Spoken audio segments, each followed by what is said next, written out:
Salem Planning Commission meeting of February 25th, 2019 at 7:30 p.m. Please stand for the Pledge of Allegiance.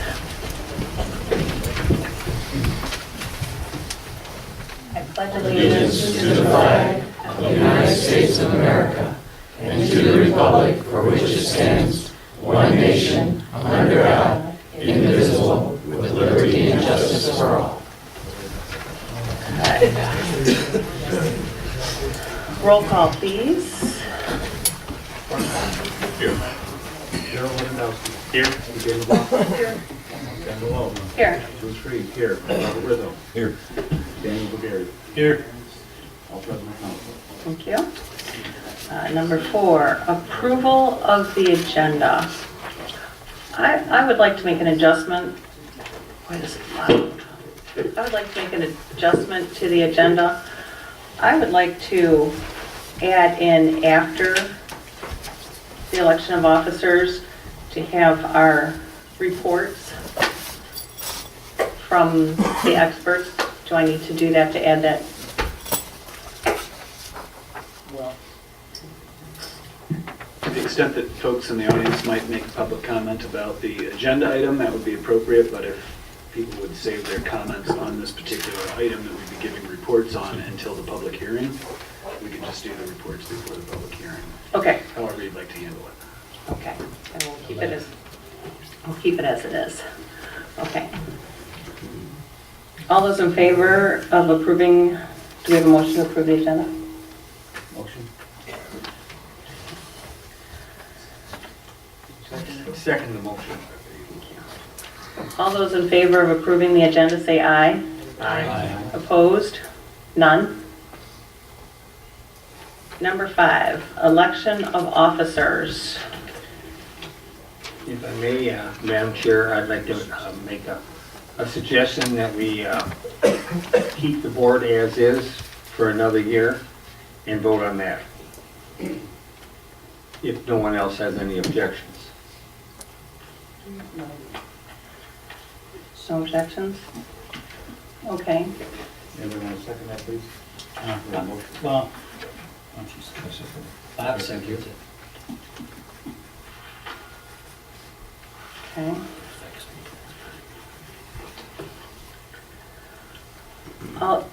Do we need a voice vote? What's that? Okay. A motion and second and no discussion, so we still a vote or comment? Leave the board as is. Darrell Lewandowski. Yes. PJ Malone. Yes. Dan Malone. Yes. Bruce Reed. Yes. Robert Rizzo. Yes. And Dan Bulgari. Yes. Motion carried. Okay.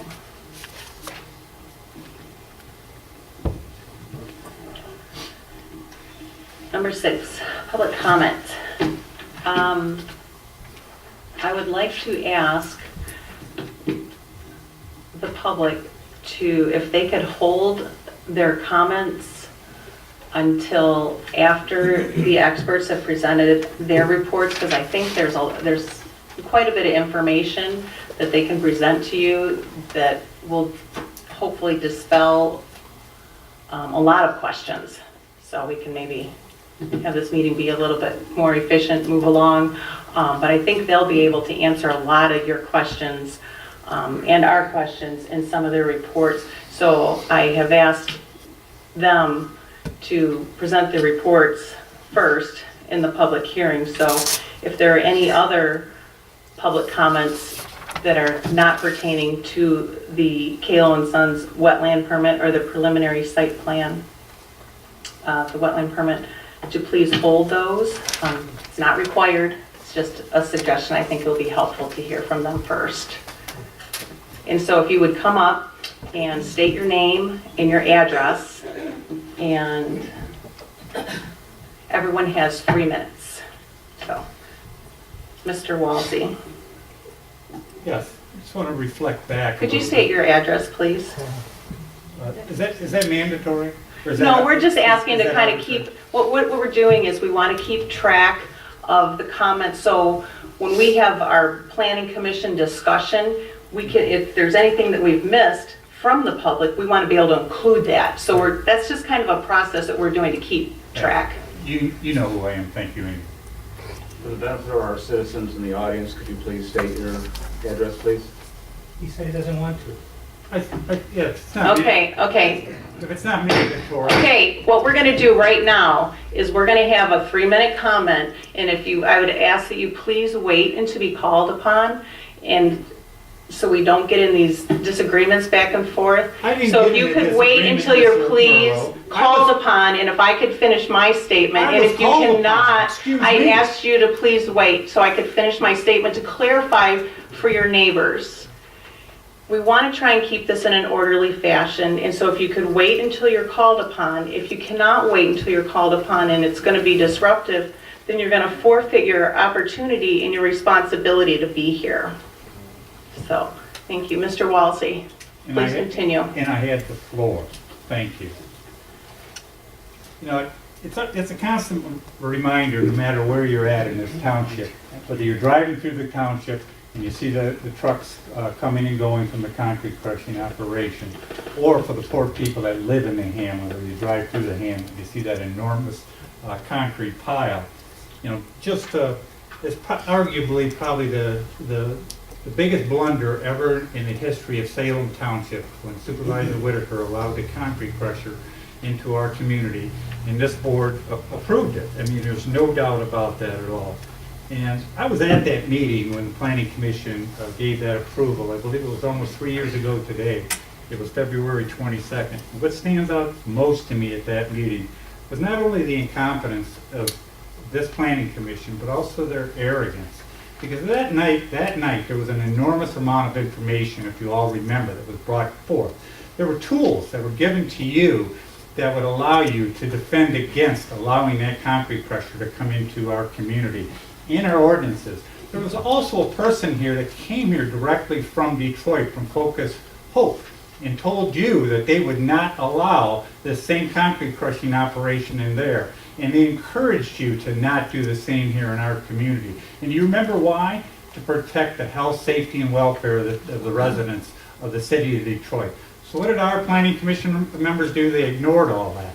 And where I'm going with what the arrogance was, there was many more people at that meeting than there was here tonight. There was standing room only. There was very passionate pleas to keep that out of our community. And what we didn't know was the deception that took place that night at that meeting was the Planning Commission already had a motion already drafted. So we basically wasted our time that night. And we were told the next day the motion was already drafted to put into place. I took it a step further the next day. I contacted a couple of planning commissioners, and I asked them in a very nice way. I said, why was it so urgent for you to pass that night? And why wouldn't you pursue some of the comments that were made? That's what a responsible planning commission would have done at that meeting. Or look into see why Detroit. I called Mr. Begary up, I remember particularly. I said, Mr. Begary, why didn't you look into some of the comments that were made? Or why didn't you look into why the city of Detroit would not allow them access here? He hung up on me. He said, I've had enough of this conversation, and he hung up on me.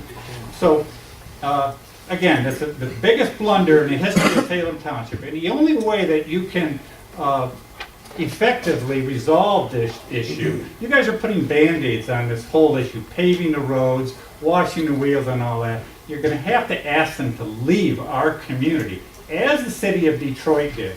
One resident said, if you want clean air, move to Detroit.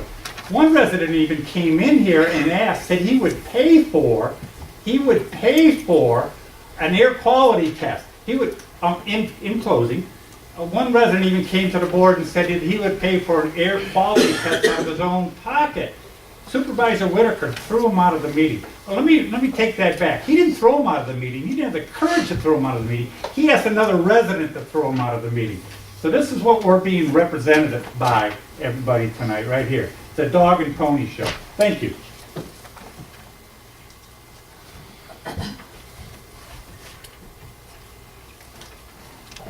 Is this part of the public hearing, or is this the public comment? This is the public comment that we're hoping would be for something other than what's on the agenda items. Yes, sir. I just ask a question, is the public Could you comment portion, please state your of- name? Cherry Swick, but the question is just, the public comment that you're wanting to pause till later, will it happen after number 7, or do we have to wait all the way to number 11? Thank you.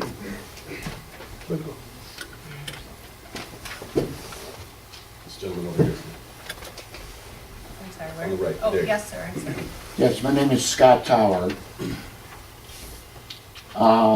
I noticed on your site plan there that you got 2 separate piles of limestone next to the berm that protects the creek. What's gonna happen when that gets rained on and it starts leaching into the soil? That's gonna leach right down into the creek. I've worked for surveyors and I know what I'm talking about. And that's just a total mistake and a farce allowing that. Because there's no way you can stop that limestone from leaching. Oh, boy. And they plan on over 30,000 yards of it between the 2 piles.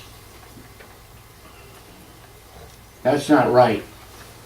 And if that gets approved, I'll go to the state or the government.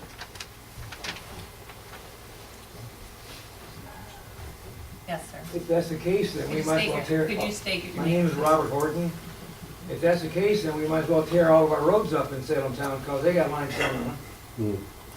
And they all leach into the creeks beside the roads. So I don't, and that must be legal, otherwise they wouldn't let us do it. Unbelievable. No, it's not. Mr. Science. Anyone else? No, okay. Last call? Yeah, are we gonna have to wait till number, like this man asked, are we gonna have to wait for Could you number state your 11? name, or is it please? right after? Could you state your Only on name? your head. You know me, Pam. Just for the record. Are you gonna make us wait till back then, or? right I'm sorry, afterwards? restate your Are you gonna question. make us wait, or are we For, gonna be able to talk after their little public comment deal, or their deal? yeah, during After the the, hearing, are we gonna be able to speak? yes. Okay. Anyone else? Okay. And by the way, my name is Wayne Wallacey, and everybody knows that.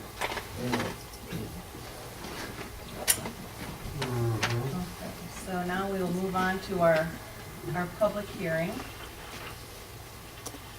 We have a motion to open. Make a motion to open the public hearing on file number 19001, February 25th, 2019, at 7:45 PM. Second the motion. Okay.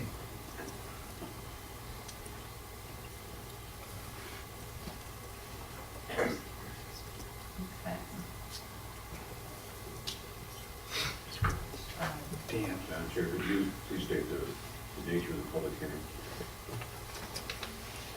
Who's running the meeting? Remember the thing? It's the wetlands permit.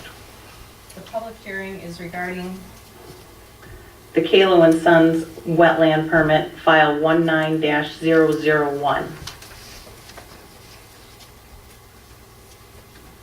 Okay. So if you'd like, I'll do a brief. Do we need to vote on that to open the hearing, or is that okay? Okay. All those in favor of, oh, yes, it was Dan. All those in favor of opening the public hearing for Kalo and Sons wetland permit, file number 19-001, say aye. Aye. Opposed? None. Okay, the public hearing is open.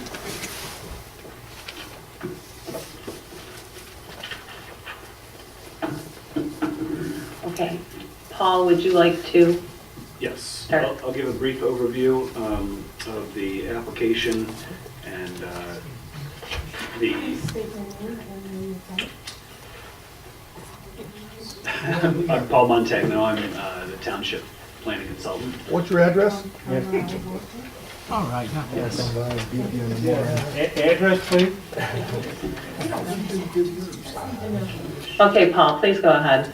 Okay, so the applicant has applied for a wetland permit to fill 2.3 acres of wetlands. This is in conjunction with a preliminary site plan application, and because the township has a wetland ordinance, they are required to, in addition to getting a MDEQ wetland permit, also get a local permit from the township. So when we did our site plan review, we indicated that they did need to submit an application for the wetland permit, which they have done, and so that requires a public hearing, which is what we're doing tonight, so that it was brought in front of the Planning Commission for that purpose. So I'm going to briefly talk about the site plan application as well. The site plan application is obviously the second agenda item, but it gives a little bit of context. So this is an application to expand an existing industrial operation in a general industrial district. The site is approximately 36 acres. The proposed use is for the expansion of an existing trucking facility where they deliver, store, and use road and site construction material. They also process the concrete on site. There are existing buildings on the site that occupy about 1.8 acres on the eastern portion of the property. The intention is to expand the operations to the south portion of the site with the intent to move some of the heavier activity to that area. In order to do this, they had to move the existing stormwater facility, and so they're moving that to the west, which is where they encroach into the wetland area. So again, they're proposing to fill 2.3 acres of wetlands. Because this is considered an intensive industrial operation, albeit permitted, they are required to do some additional work with their application. Part of that was submitting an environmental impact report, which was part of your site plan, or excuse me, your packets. So with that, the applicant's consultants have indicated that they have gone through and done noise studies, they've done sound studies, and obviously the requisite information provided to the MDEQ, which is the same information that they provide for us for the wetland application. So they've indicated that the wetlands that they're filling are the lower quality wetlands on the site. They are required to do mitigation of those wetlands. The current application has indicated that they would buy wetland credits off-site, which has been generally approved by the MDEQ. They have provided a draft permit, which is typical, pending some additional information. But typically when the MDEQ issues their draft permit, it means that they are in agreement with the proposal and the mitigation proposal, and it's a matter of finalizing the details. So in that regard, our wetland ordinance actually suggests that the first priority would be to do mitigation on site, and then the second option would be to do it within the same creek shed or the same watershed. So we have talked to the applicant about addressing that and looking for an area within the creek shed to do that mitigation so that the township would realize that benefit. I think the applicant is here and they may be able to speak to that request this evening. With regard to the site plan itself, there aren't really any major changes. They're not proposing a new building. They're not proposing new lighting on the site. There are screening requirements, but those screening, like the landscape berm that they have along 6 Mile and screening along Chubb Road, have been in place with the prior site plan, so they're not proposing anything new in that regard. Our township engineer is here and they can talk to the utilities and stormwater and grading.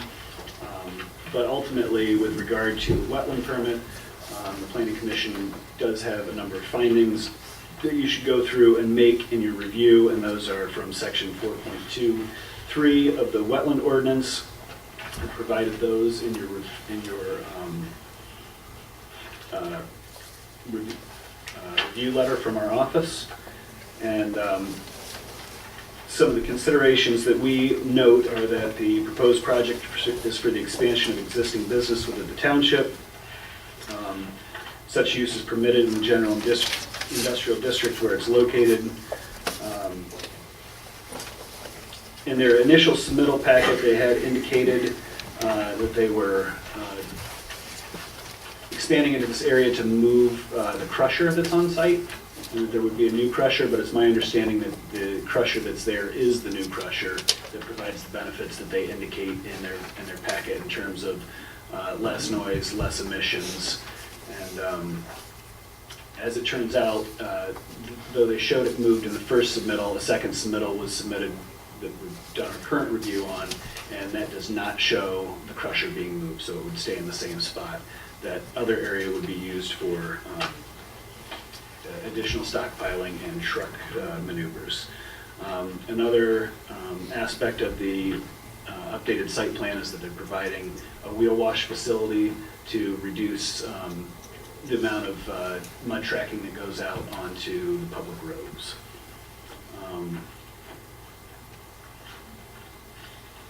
Again, it would be your responsibility during your discussion tonight to talk about the findings within the ordinance based on the proposal and the proposed mitigation. Again, as I said, we're suggesting, though the MDEQ has approved the permit or has generally approved the permit, we would be requesting that they look for wetland mitigation within the creek shed. So, Ted, if you want to talk about the stormwater. So they are moving their detention pond. Excuse me, Ted? Yeah, if you just tell us who you are. Sorry, Ted Worrell from Stantec, Township Engineer. So we looked at the plan and the permit from the MDEQ. So the new stormwater facilities will have to be reviewed by both the MDEQ and the county, and we'll look at that as well. But basically, it's for water quality as well as water quantity. So the management system is basically to treat the water and also slow it down. So, I mean, that's the basic. And they've got a preliminary design. It looks like it works. It's probably better than the system they have now, because the pond they have now really isn't up to the current standards. That's about all I have. One other comment with regard to the wetland and the initial and the preliminary site plan. In our report and the engineering report, we indicate the need for a 15-foot buffer per our standards around the outside of that detention pond. So that's something that we're recommending would be added to the plans before we would recommend approval. In addition, we would suggest that there should be some kind of permanent barrier between the area of operation and that buffer in order to maintain that buffer, because the nature of this use, we would see the potential for that to spread.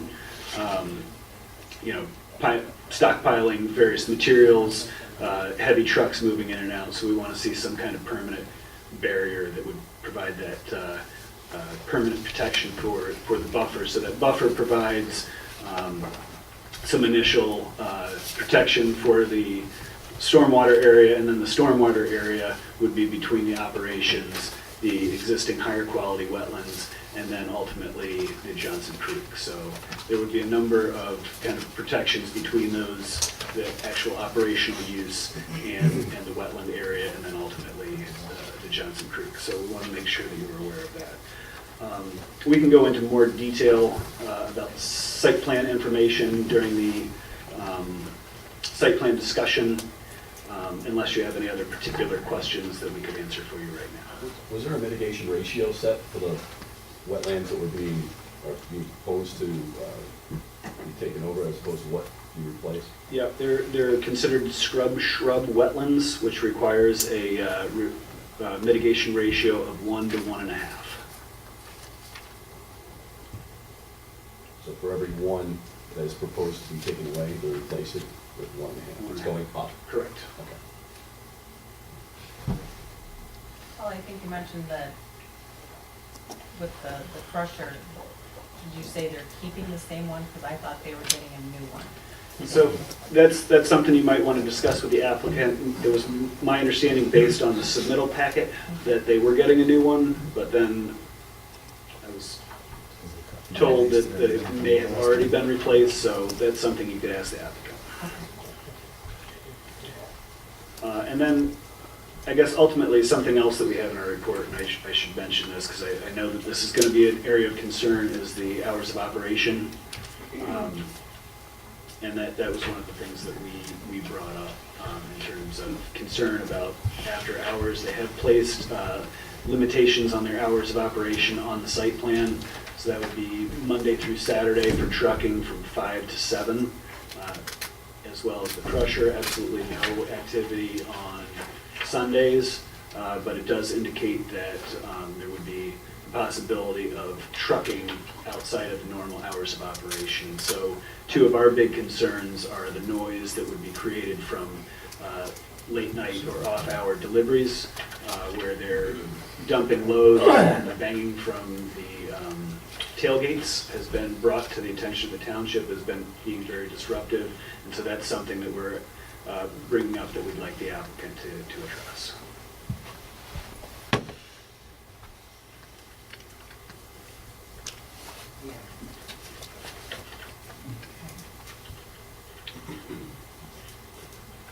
Okay, and I think it might be helpful if Tony or someone in your group were to kind of explain your new process here.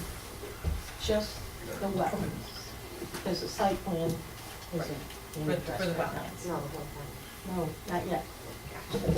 Okay. Good evening, ladies and gentlemen of the Planning Commission. My name is Bill Dunnan.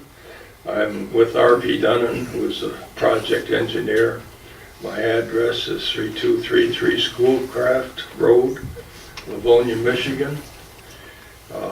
I have here, I'll take over on the Plains project.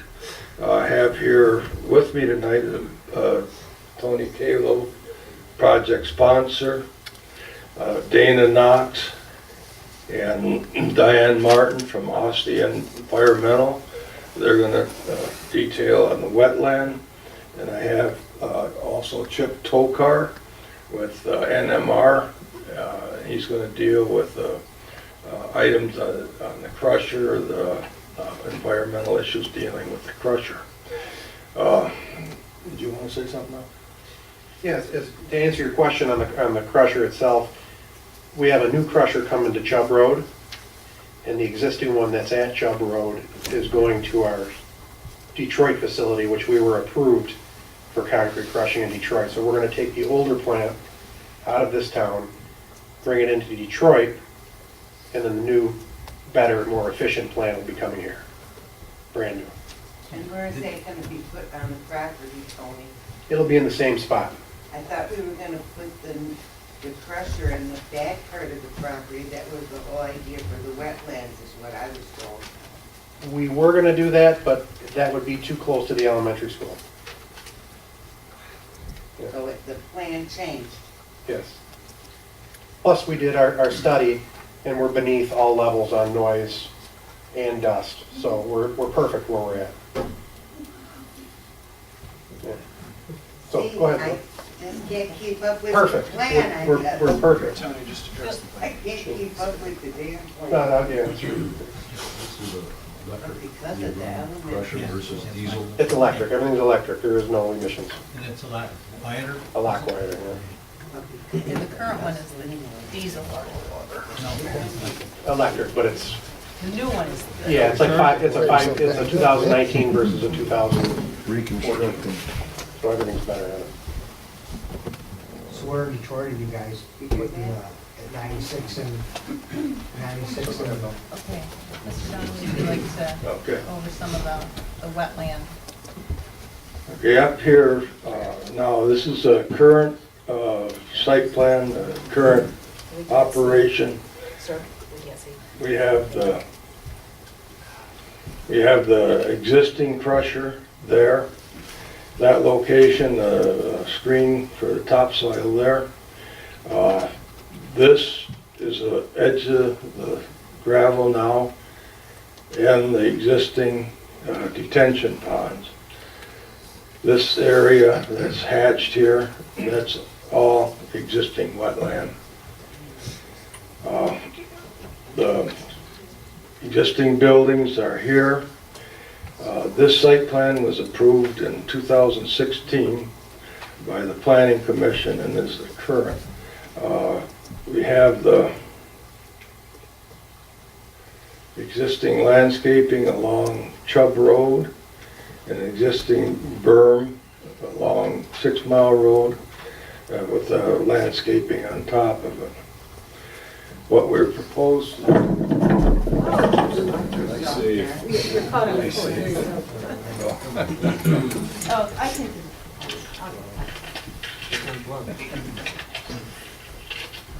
Give some excitement in the meeting here. That's just what we need. Thank you. It's my township, it's my money. If you trip. What we're proposing now is expanding new parking area, new storage, about 7.2 acres over the existing wetland, moving the proposed detention over to this new location. The existing detention, which was along here, were wet ponds, which had a permanent pool of water. The new ponds will have, there'll be dry basins, and so the bottom will have some infiltration. Along the top of the berm, or along the top here, the detention pond, we're proposing a 15-foot buffer as requested by the planning consultant. We have a 15-foot buffer. Along that buffer, we'll have a split rail fence with signing on it. It'll be on the outside of the buffer with signage on it. As per the DEQ for wetland and also for prohibition of fertilizer in that area to keep the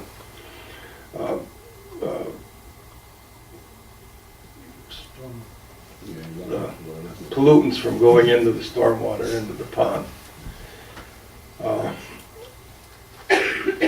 As far as it mentioned, hours of operation, that is on the cover sheet of the site plan, and that was as approved or requested by the Planning Commission in 2016. And there's been no changes proposed by us for that. We'll turn this over now to Austin Environmental to discuss the wetlands. Oh, Chip go next? Okay. Yeah, Chip, excuse me. Before I'm not sure if we're going on to something a little different, but the question I have is with what you were just saying. So Sure.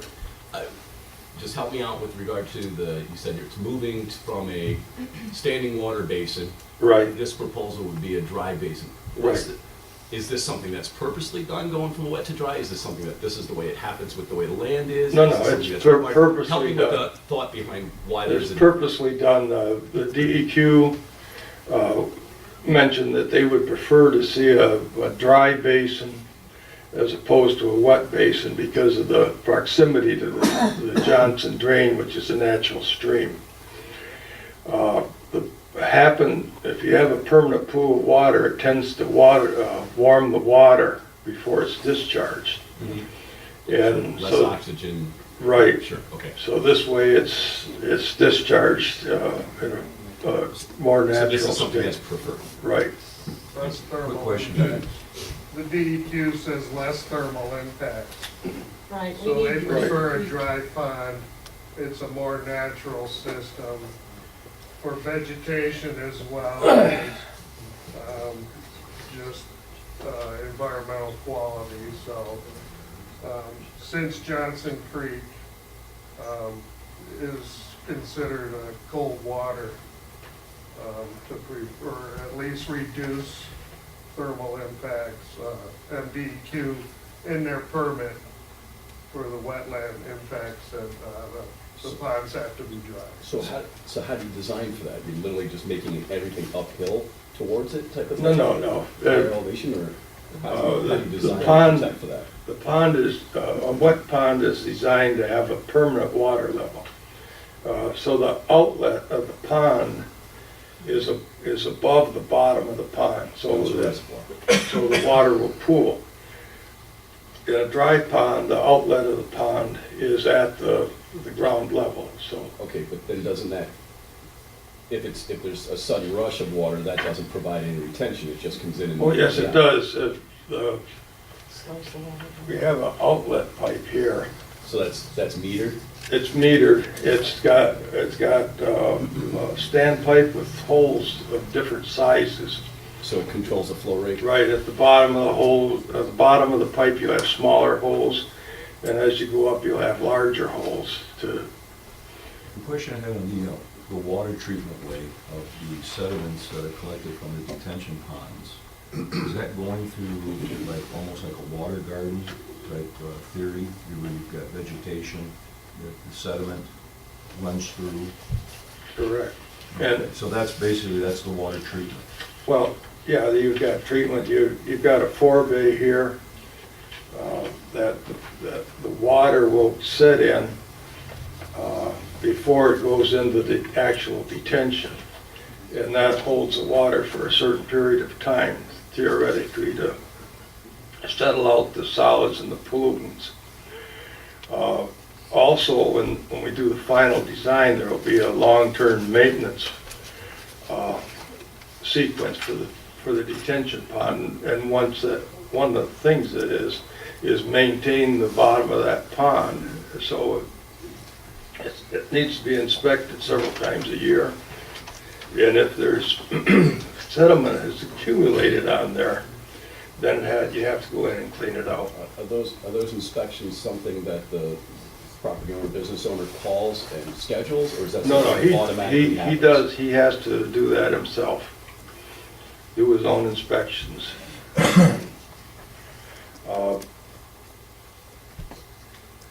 There is no oversight that I know of. What was the term that you used? You said the water's temporarily held in a something before it goes out into the... A forebay. A forebay. What is a forebay? A forebay is... F-O-U-R, F-O-R-E? F-O-R-E-B-A-Y. It's a portion of the detention pond where the water goes and is held for probably 24 hours before it's discharged into the actual pond where it can be outletted. And the capacity of this forebay is such that it can handle this area of land and the runoff from it? Absolutely. It's sized? Yes. Some engineer, whatever, looks at the sizing of this and says... Right, the township engineer will look at the calculations we provide. The calculations are based on the Washtenaw County Drain Commissioner's requirements or Water Resource Commission requirements. We follow those requirements, and we will present all those to the township engineer for him to look at and approve. Okay, so those numbers and what they result in have to be... Yeah, just for clarification, Have to be right to the make it through. the maintenance agreement will be something with the township, and the township engineer will be responsible to review the maintenance reports and ensure that it's operating correctly. But what I might suggest is maybe we could save some of these more detailed questions for the discussion portion Okay. after the public hearing is over, so maybe we could let these guys get through their brief presentation, hear comments Say from what the you want to public. say, it's all right, I can Time's up, take it. Okay, I All right, think, thanks. I think you kind of did your overview, your brief overview, right, is that? Well, I think the environmental consultants were gonna give a little perspective on that. Right, I just want to Right. make sure he was finished with his Yes, explanation. I am, of his and part. unless Okay. there's any questions. Well, we'll get into some, Okay, the detail part, we'll have more questions later. okay. I'll turn it over to Chip Tokar now. Do the,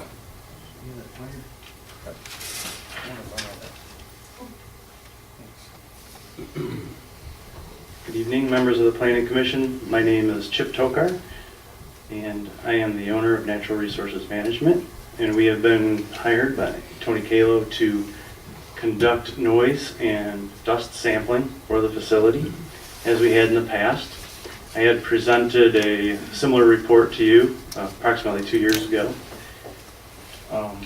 Two important things that I'd like to note this time that I probably didn't last time is we wanted to, our company, by the way, our address is 7901 Sylvania Avenue, Sylvania, Ohio.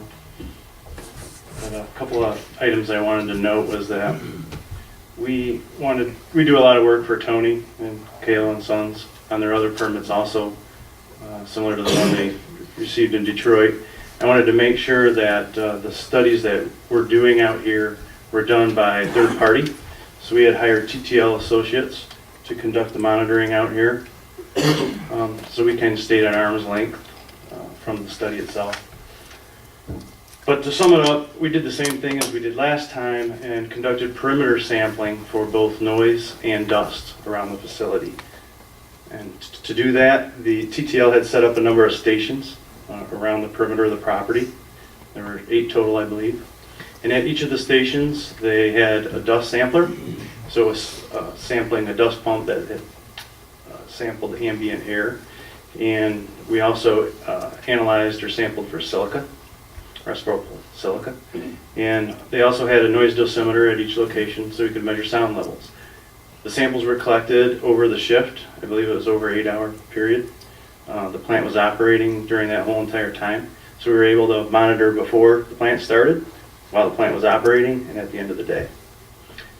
And just to sum up the actual information that we received, what TTL found was that both total dust, respirable dust, and respirable silica were non-detect in all the samples collected, similar to the sampling that we'd done 2 years ago.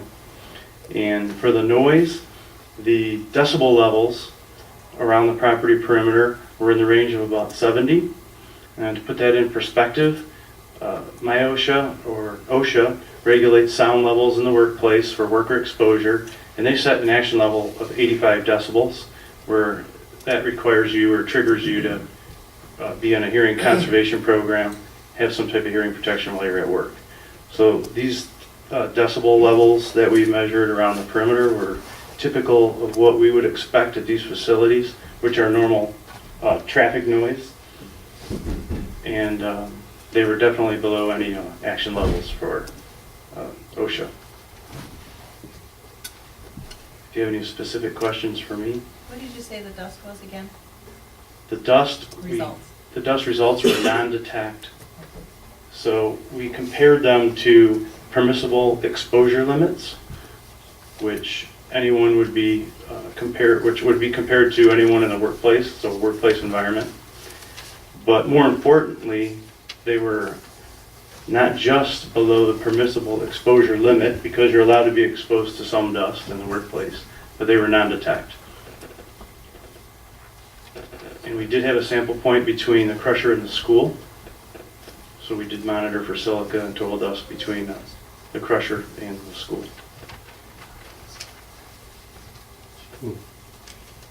What was the total period that you took this samples from? How many hours was it actively sampling? I don't know exactly how many hours. Well, you said a shift. And it was actually, I think, more than 8 hours. what was the weather like that day? The weather in the morning was, I think, in the high 60s, and it got up to over 80 degrees that day. There was a variable wind of about 5 So it miles wasn't per in hour. February? No, it was done in September, Okay. so it was sort of the end of the summertime. Any prevailing wind? There was, I don't know what direction it was, It's in here. but it's in the You can report. look that I up, mean, we it's can- in the report. But there was a It's more fun wind. to ask questions. Yeah, there was a wind, and it wasn't raining all day, so it wasn't, There you go, thank it you. was not raining all day. That's what I wanted to know. That was my next It question. did so- actually rain that day, but it started raining at the end of the test. The warmer weather is better to test in, I assume, because the levels would be higher for dust and whatnot, as in cold weather. Is that true? That is true. And one of the things that Tony wants us to do is to make sure that we monitor different times of the year when the crusher's operating at its maximum capacity. This is done by him voluntarily. There is no requirement for this to be done around the perimeter of the site.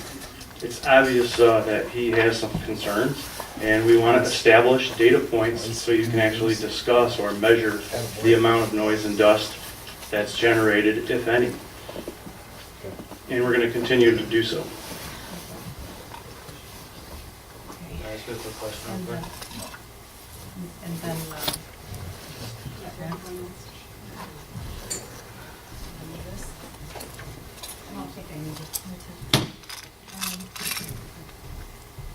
I'm Dana Knox with ASTI Environmental in Brighton.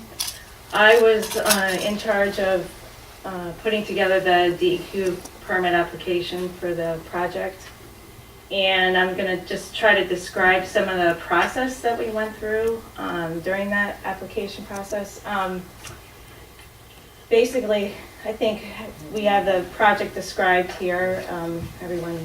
Several people have talked about it. Now, part of our process is to establish the goals for the project for DEQ, and there were 3 primary goals. First was moving the crusher. Second was improving safety. And the third goal of the project was to increase storage on the site. A very important part of the permit application process is evaluating alternatives. So we looked at off-site, moving the crusher off-site entirely within the township. Tony probably spent close to maybe a year looking at those alternatives, and with industrial zoning all along Chubb Road, that pretty much limited properties along Chubb Road. Part of the problem with looking at other sites in this area were we also had to take into consideration surrounding land uses. So you had homes that might be surrounding an available property, or else there was one site, a 10-acre site on Chubb that he looked at seriously, but there was outdoor RV storage that could have been impacted. So then you look at, well, can you move outside of the township? And that really doesn't make sense. He's a recycling facility. Part of his business model is based on being close to the landfill. If people can't recycle, they're going to be dumping their material at a landfill, and so this is conveniently located, so it just makes sense for his business.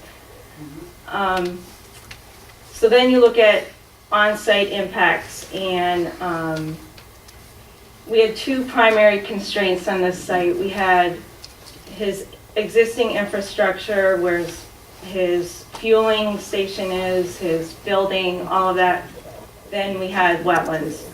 So without moving his existing infrastructure, you're left with impacting wetlands. We came up with 2.3 acres of wetland impact. Part of the next step when you're going through an application process is to try to minimize those impacts. When you can't avoid, you minimize. And with both DEQ, we also had EPA oversight of this project because of the amount of wetland impact that we're proposing. Working between DEQ and also satisfying EPA, what we came up with was the dry basin. They wanted that to treat stormwater and protect the Johnson Creek. One of the other major minimization features is we're planting, or I should say seeding that basin with native wetland vegetation to treat the stormwater. That whole area is going to be placed, the area that's unimpacted.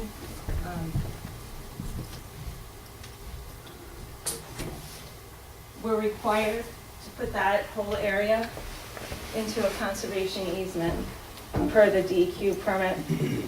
We also are required to monitor that area for 5 years for potential secondary impacts from the operation.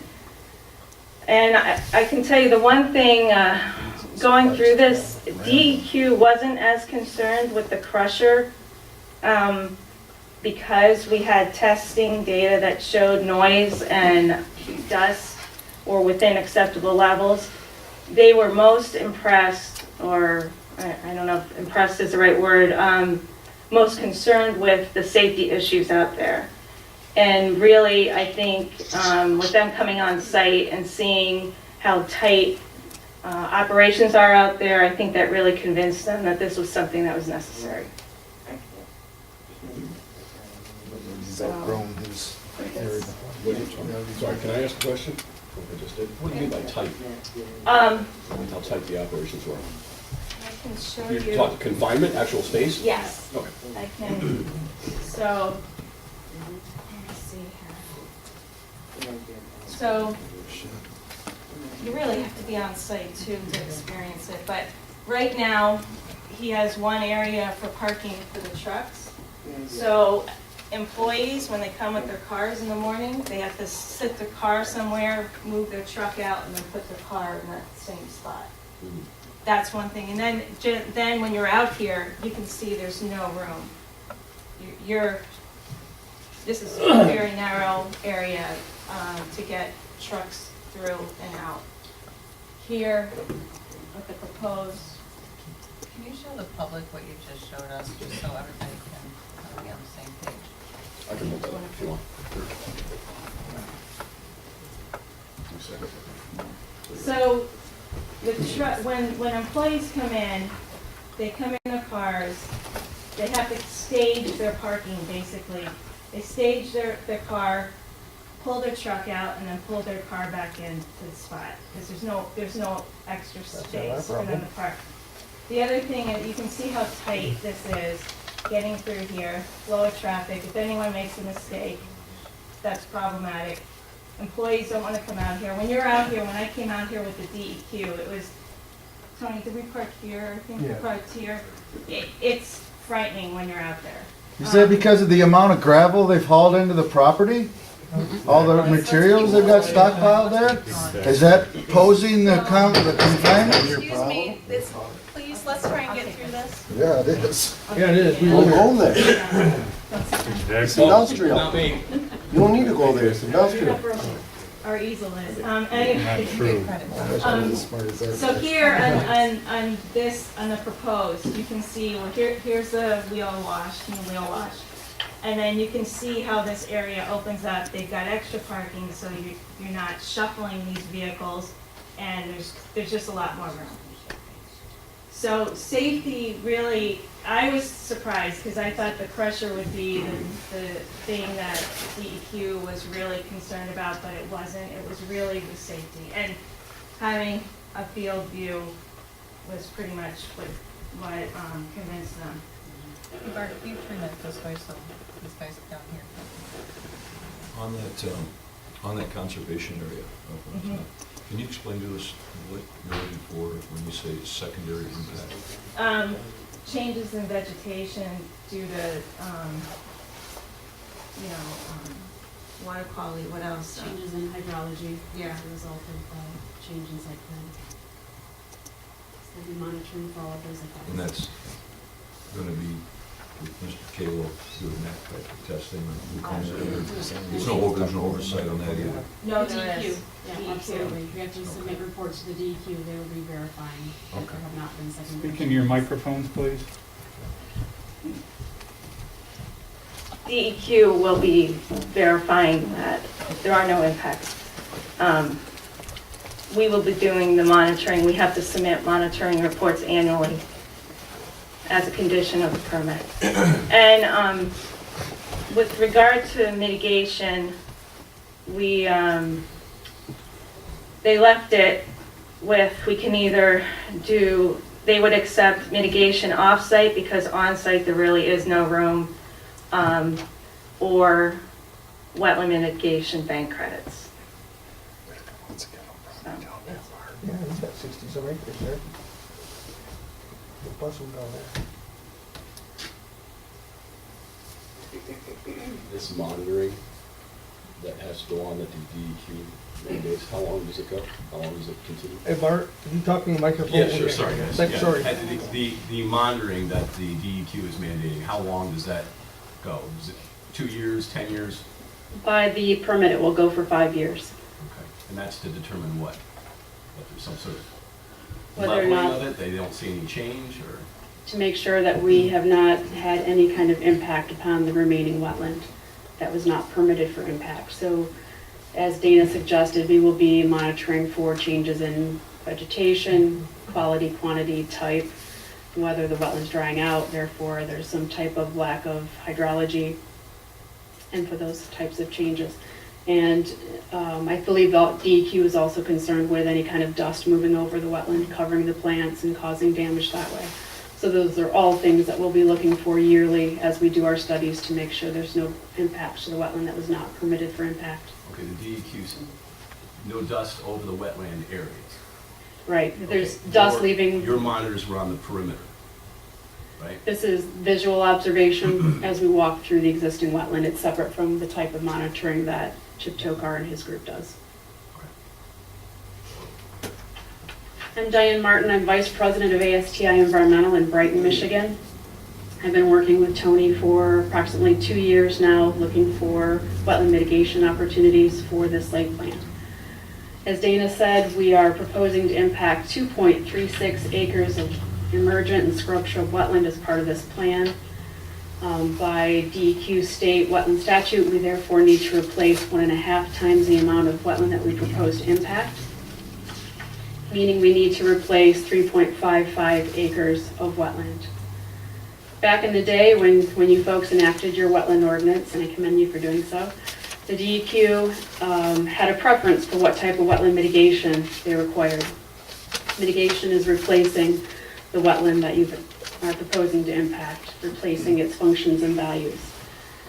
Back then, the DEQ, as the townships and other local municipalities, had a preference for conducting on-site wetland mitigation, creating wetland on the same site that the impacts occurred. And that was the preference. If that was not possible, the DEQ and the local municipalities wanted something within the same township or sub-watershed, maybe even branching out into the watershed. And if that was not possible, then wetland mitigation banking was the third preferred option. For those of you that haven't dealt with it yet, wetland mitigation banking is a formal business strategy by which private individuals create wetland ahead of any type of wetland impacts and sell the credits to anyone that needs credits for their wetland impacts anywhere within a watershed or a regional basis. This is something that's overseen by the DEQ, and recently, with the increased EPA oversight of the DEQ's state wetland program, the EPA has been pushing for almost exclusive purchase of wetland mitigation banking credits from mitigation banks rather than doing any type of on-site or within watershed mitigation. There's a lot of reasons for this.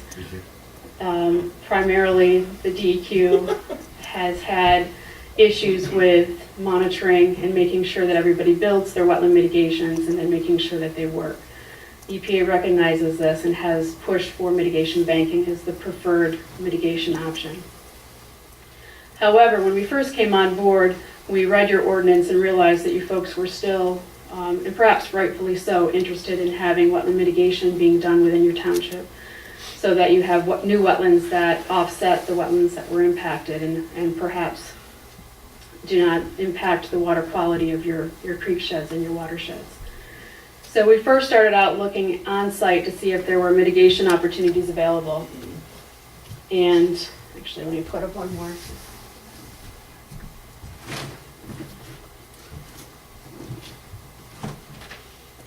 This one? Yeah.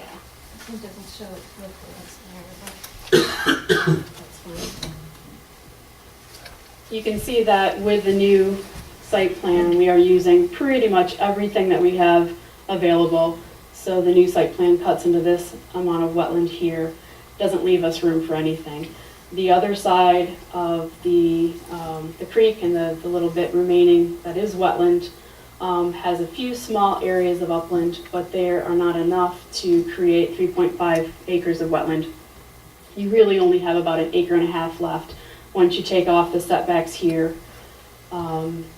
We also were concerned with having some upland left for various reasons. It helps to buffer the wetland, and the critters within the wetland do need some upland areas for their life cycle, so we did not want to take all of this upland away.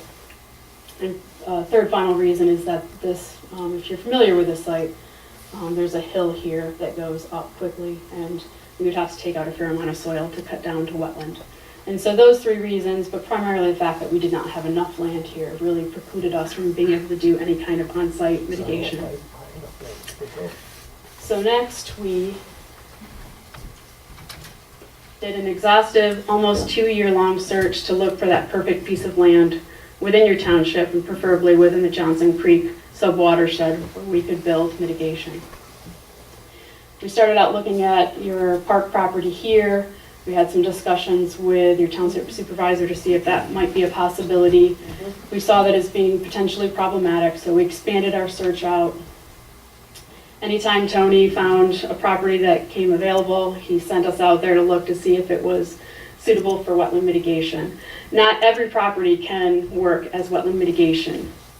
You need to have the perfect soil conditions, hydrological conditions, and topographical conditions to be able to make wetland. You have to either dig down to the water table or push enough water into an area to get water to stay long enough to create wetland.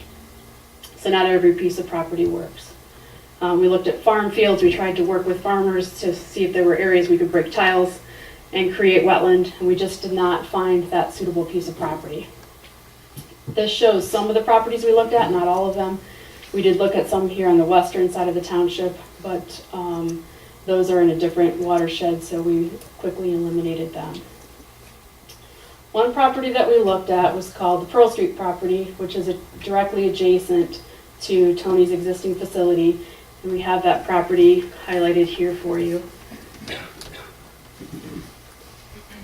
We looked at it originally. We didn't like it for various reasons that I'll get into, and so we it was at that point then that we went back to the DEQ and said that we could not find anything within the subwatershed that we liked to create wetland.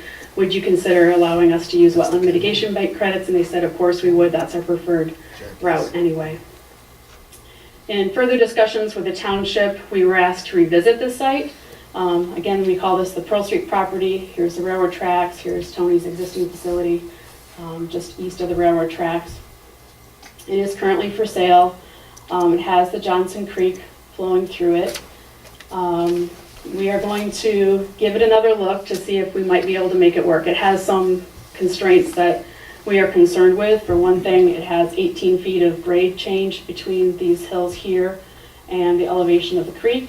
Elevation of the creek is approximately where we think we would find water. We would need to go down to that level in order to create 3.55 acres of wetland on this property. That's a lot of dirt to take off. And so we estimated it's between 40 and 50,000 cubic yards of dirt we would have to haul out to make that wetland. So if you can imagine all those trucks going down here, it's a lot of work, it's a lot of cost. We will look at it because we were asked to by the township to give it one more chance to see if we think we could make it work for wetland mitigation. We will do so, but we ask that if we can't make this work, then we would like to go back to our original proposal of using the wetland mitigation banking credits. We feel like we're out of options at that point. So that's where we're at. We just started looking at this again last week.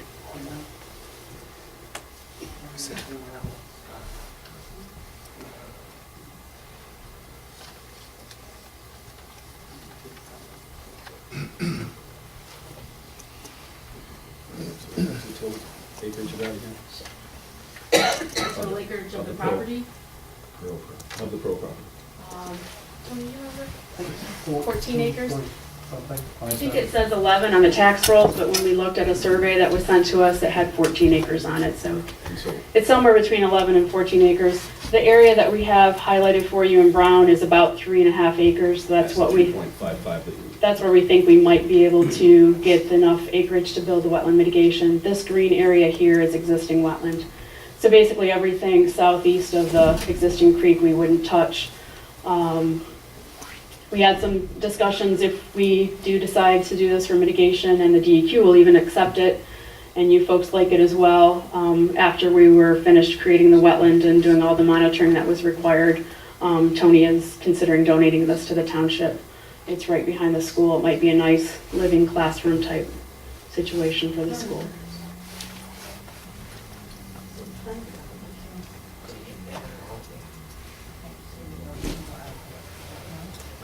And you might remind folks that you'll take into consideration all questions and comments and then bring them up again for answers after the public hearing. Right, right.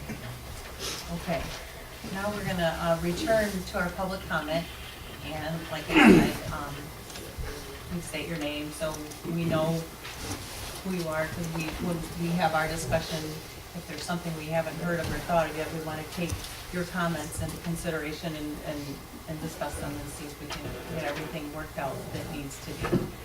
So, as we run first. My name's Janet Bernardino. I live at 7524 Salem Woods Drive. I own 1,300 lineal feet of the Johnson Creek. I'm also one of the citizen authors of the Wetlands Ordinance, the Natural Features Ordinance, and the Stormwater Ordinance. I'm not concerned about the stormwater if you're working with Washtenaw County. When that was put into play, it was the strongest stormwater ordinance in the country. I am here to advocate for the Johnson Creek, as I have for the last 20 years, mitigation within the township.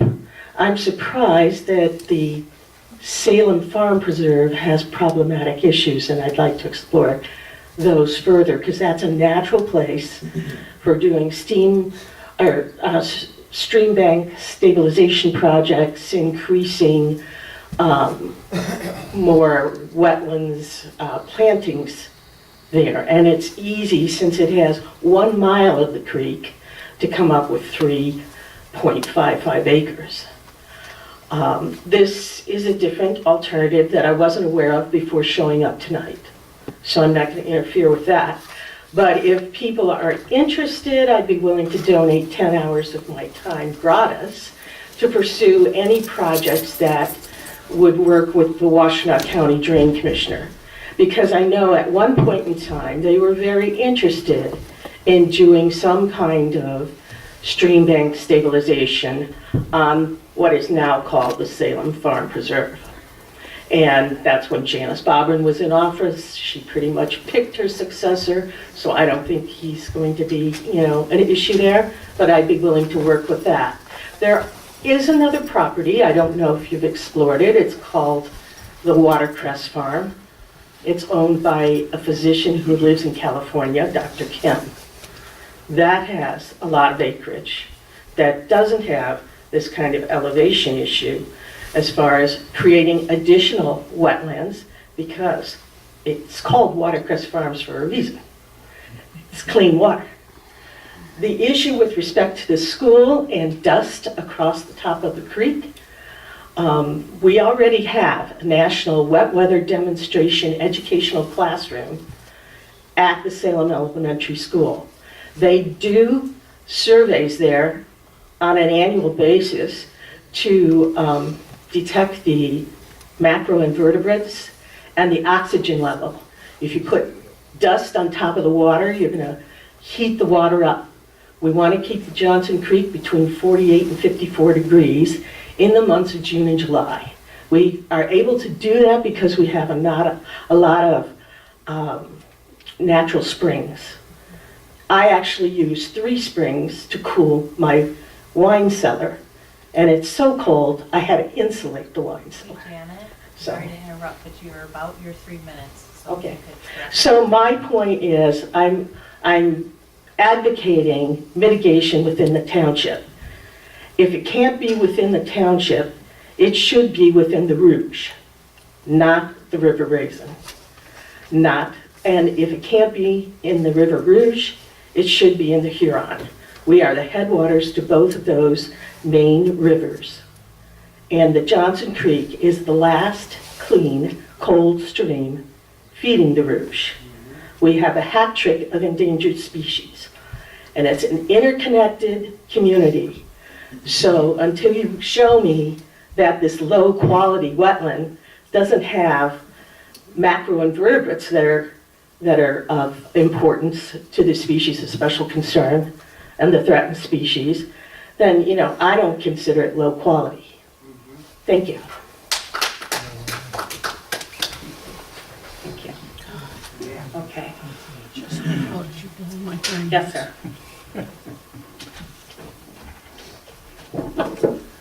I'm Terry Swick. Last name is CWIK.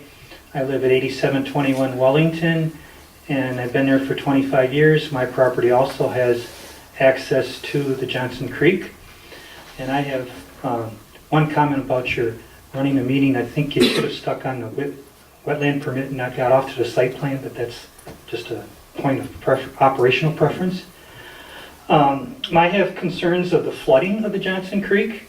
I'm downstream of this area, and if you go out there today, you'll notice at 5 Mile and Curry, the creek is already about 6 inches from the very top of the brand new tunnel that they put in there for the bridge at over Curry, and it's halfway to 3/4 over the overflow pipe already, and it's not anywhere near the high water level that I've seen for the 25 years at my property. So we're not even in a flood type period if you look at where my back floods, and we're already too high. If you're taking out some wetlands upstream from where my property is, I think we're going to have even worse flooding, and I wouldn't be surprised if 5 Mile will start flooding and or Curry.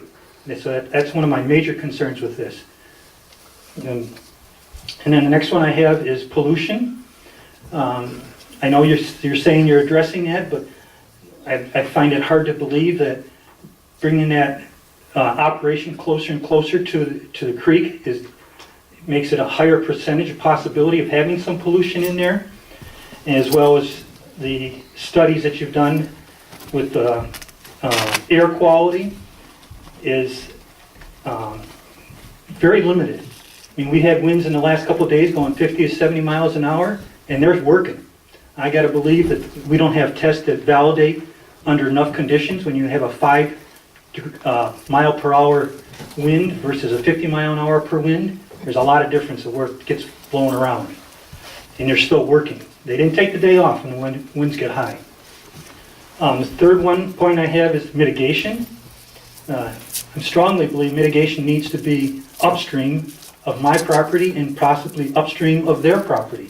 Again, for the volume of water that comes down there at our times that get flooded, they're just going to push their problem down onto me. I don't think that's right.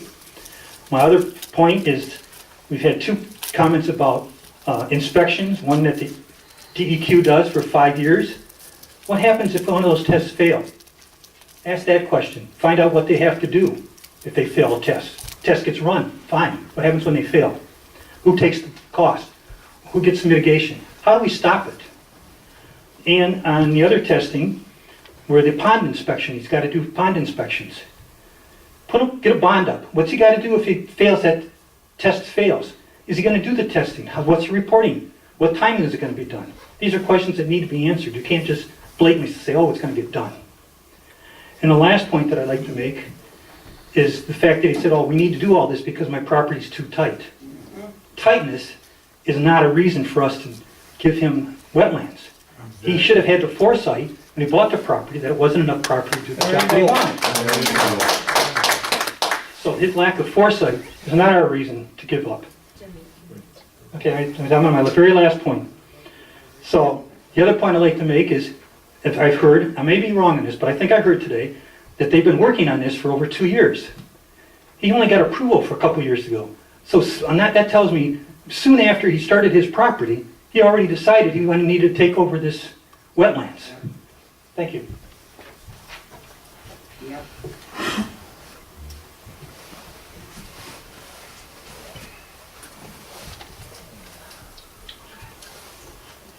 Yes, ma'am.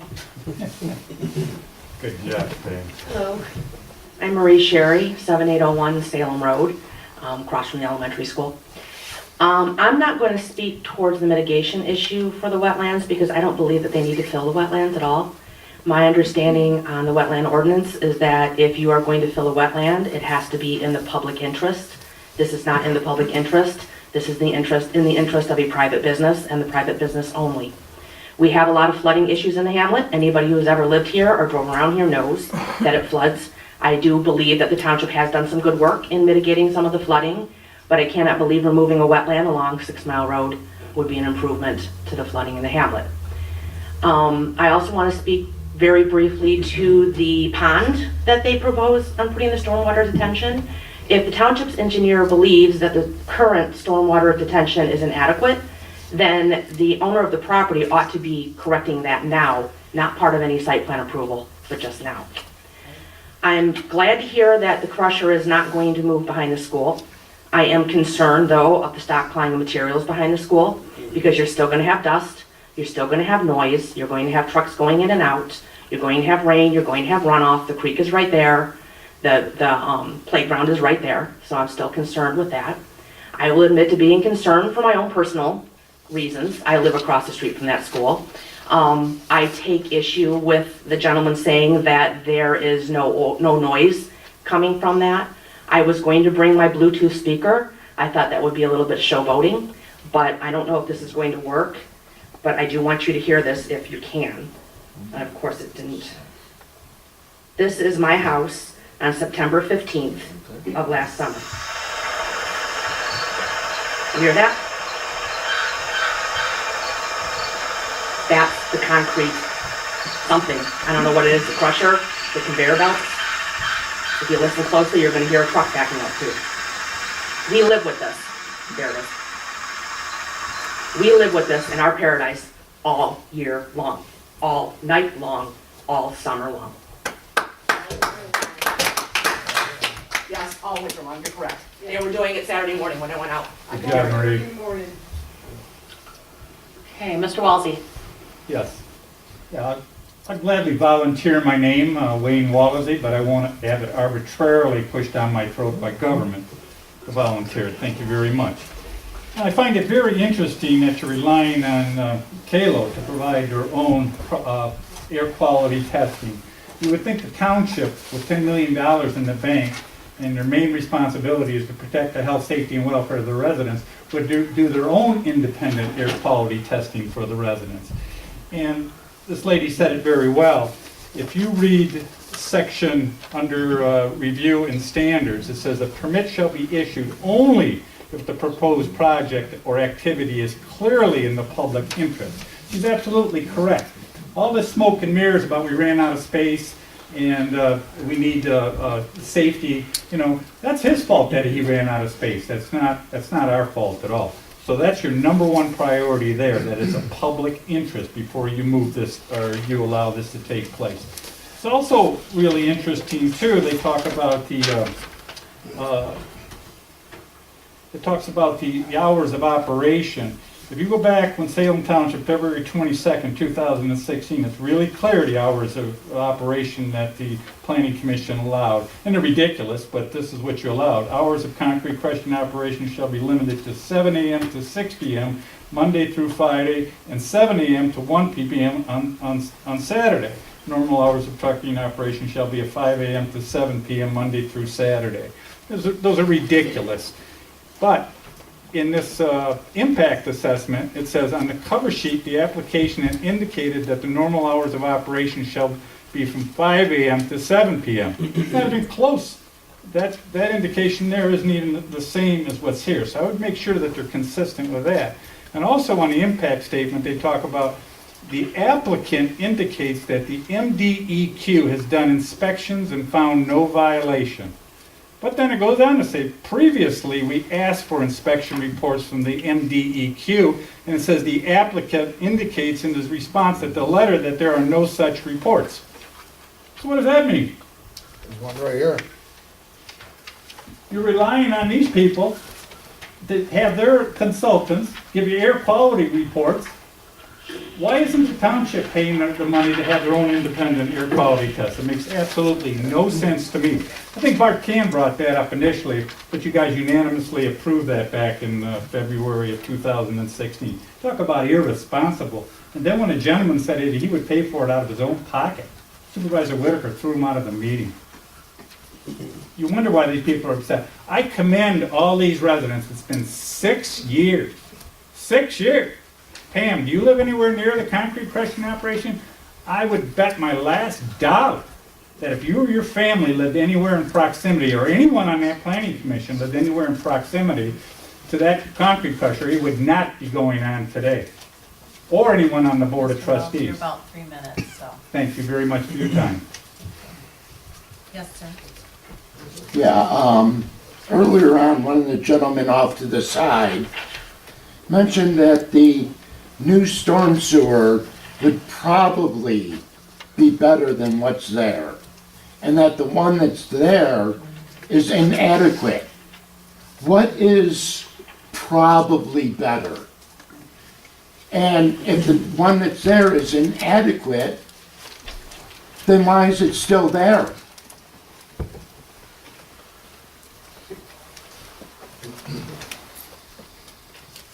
Well, anyone? Could you introduce yourself for the... Mr. Tower. I don't know. Thank you. Yes, sir, the gentleman with the gloves. Yeah, my name's Larry Urban, 7742-7750 and 7800 Chuck. We've been there since '64. We've seen all the dust, we've had all the smells, we've had all the sounds. But as far as Kale is concerned, I consider him a good neighbor. As far as an impact on the public need, is that with the current recycling programs, I'm in construction, we have to get rid of our concrete to a recycler. My customers require that I get certification that it's being recycled. You have a need, we have a need for this type of program. Where else are you gonna put it? Nobody wants to live next to a dump. Nobody wants to live next to a crusher. Nobody wants to live next to a gravity pit. Gotta go somewhere. Now, we've been there a long time, and we've seen it all. My father, who recently passed away a couple months ago, would agree with the same thing. He's been there since '64. I have 3 family members living on Chubb Road now.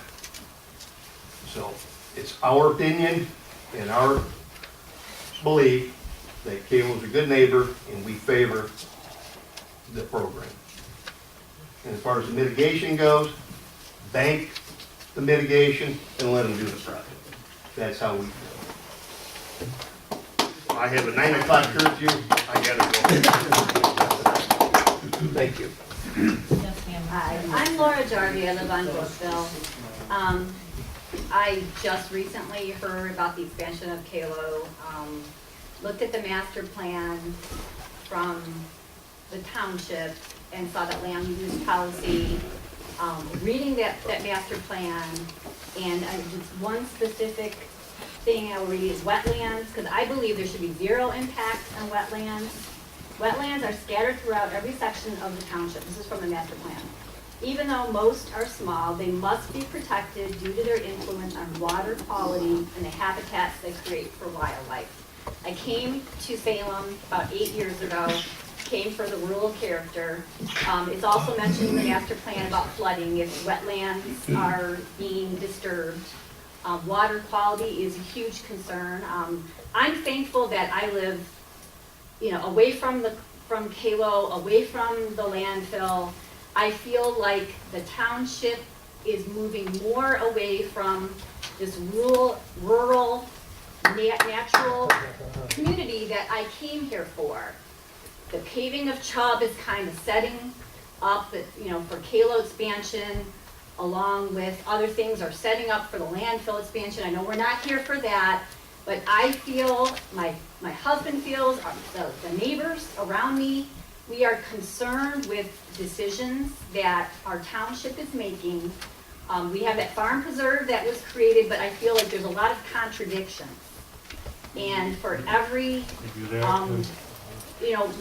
day that I walk out and I see the beautiful surroundings in Salem, I catch wind of other things that are going on, things that aren't really publicized, and I do feel that the expansion of Kalo is going to set precedent for other expansions and for just a change in the community that we're all here for.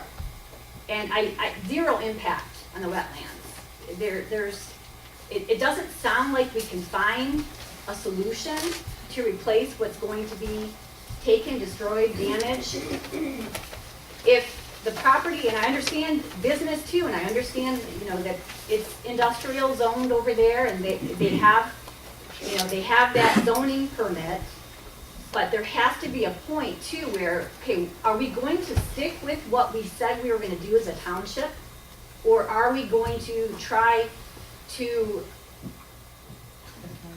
and I don't want to be on the negative side, because there's a lot I could say, but it would be my opinion. I'm trying to keep this just even toned, but I have concerns. Good for you.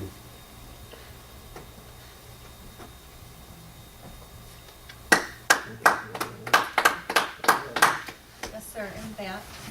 Yeah, hi, my name is George Hass, 7110 Salem Road. Little ways away from here, but, and this may not be totally applicable to this expansion, but I want to talk about roads. These roads with these trucks have just tore them up. 5 mile going from basically Chubb to the landfill. It jars your teeth. I mean, your suspension goes. To me, and I don't know if this is applicable, but to me, any expansion of a landfill, any expansion of Kalo should come with a requirement to fund and maintain the roads in reasonable operating condition.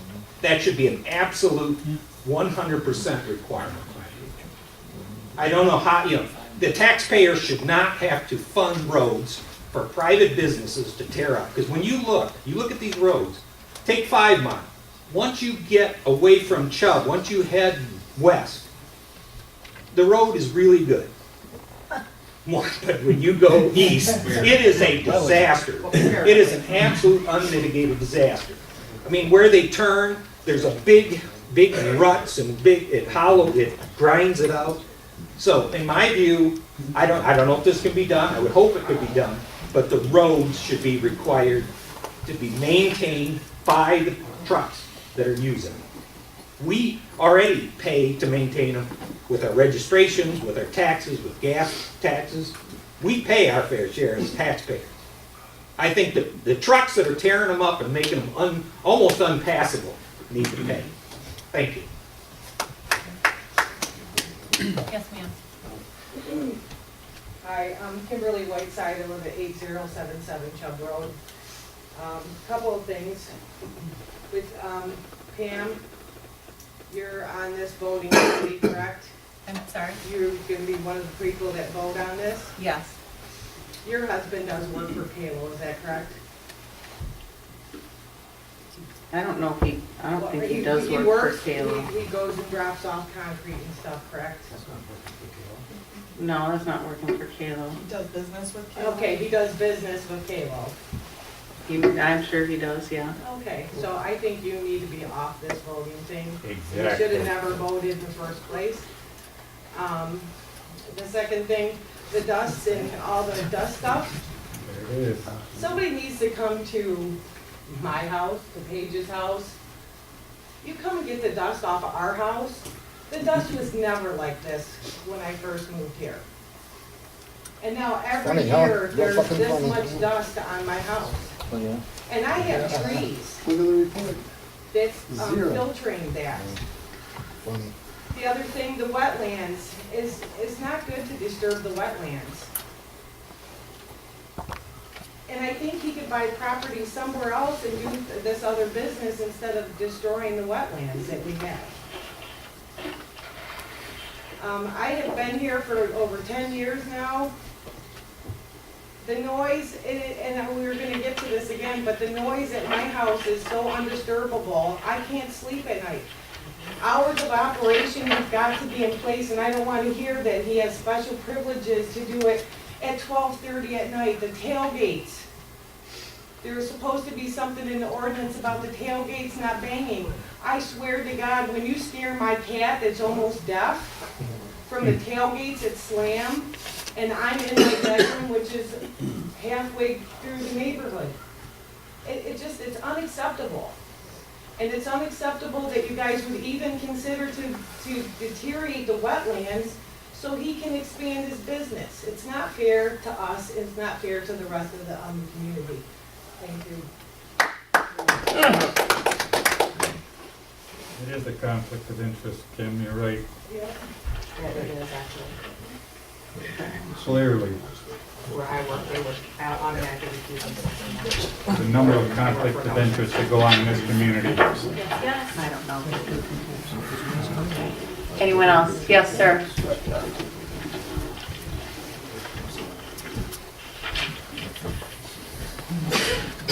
Leonard Bergheim, 7811 Salem Road.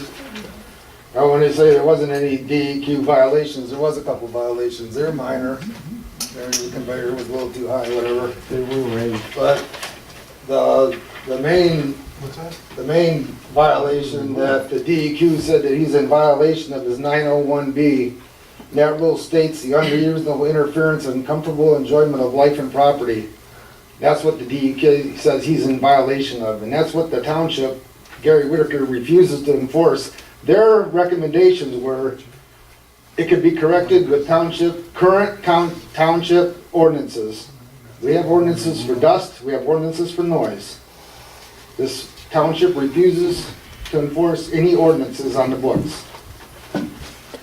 5:30, 6 o'clock every morning, the beep, beep, beep, and the tailgates start. It's ridiculous. I'm a half mile away. And you heard Marie's recording of what that rock crusher sounds like. That is all day long, 6 days a week. That's a nuisance noise. It may not reach the decibel level of 75 or whatever the limit is, but if I sat in that corner during this meeting and went like this on a desk, that's a nuisance noise. It would irritate every one of you. And that's what we put up with every day, listening to this rock crusher. I'm on the other side of the school, in my backyard, on the other side of my house, and I hear it. I have a recording from the backyard. I mean, it's ridiculous.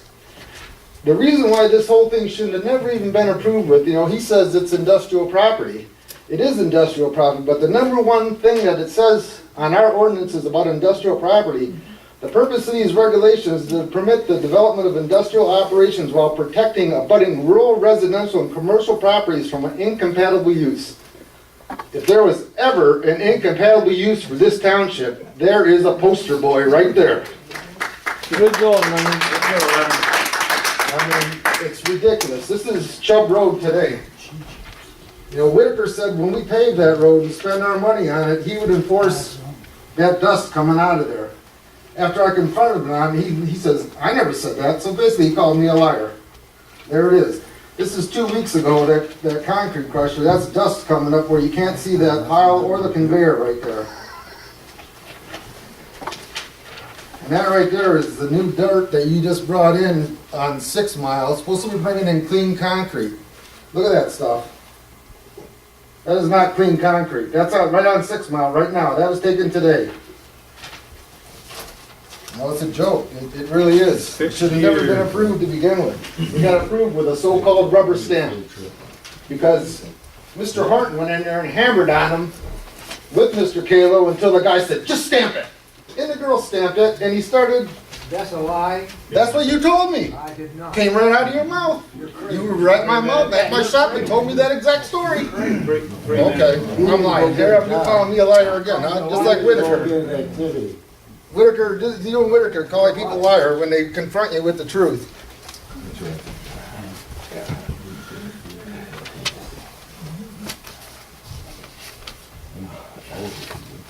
Mr. Muirhead. Yeah, this ordeal of having to move their trucks to park their cars and having to move their cars to park their trucks, that's ridiculous. That's not our problem. It's not the township problem. Then the young lady said, well, we looked at 10 acres down the road. Well, there was a trailer place next door, and the trailers would get dusty. Seriously. What's more important, the people of the township or some parked trailers? You know? If Kalo doesn't have enough room to do their business there, they should just pick up and move. They got the money to do it probably. And they'd be doing us a favor, and they'd probably be doing themselves a favor. But I would almost bet, before this is over with, I haven't gotten my 3 minutes yet, Pam, okay? I'd almost bet that this is a done deal as we said here with you guys. Just like before. Just like before. Horse and pony show. Yeah, for Gary Whitaker's sake. Exactly. It's your puppets. Yeah, Gary's puppets.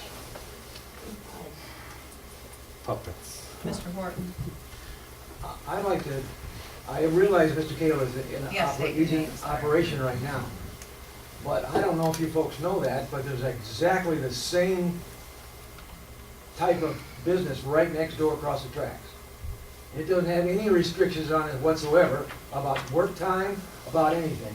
There's as much concrete on that piece of property to be ground and belongs to Dan's Excavating, who's one of the biggest contractors in Michigan. Are you talking about the sewer plant? I Frady's plant.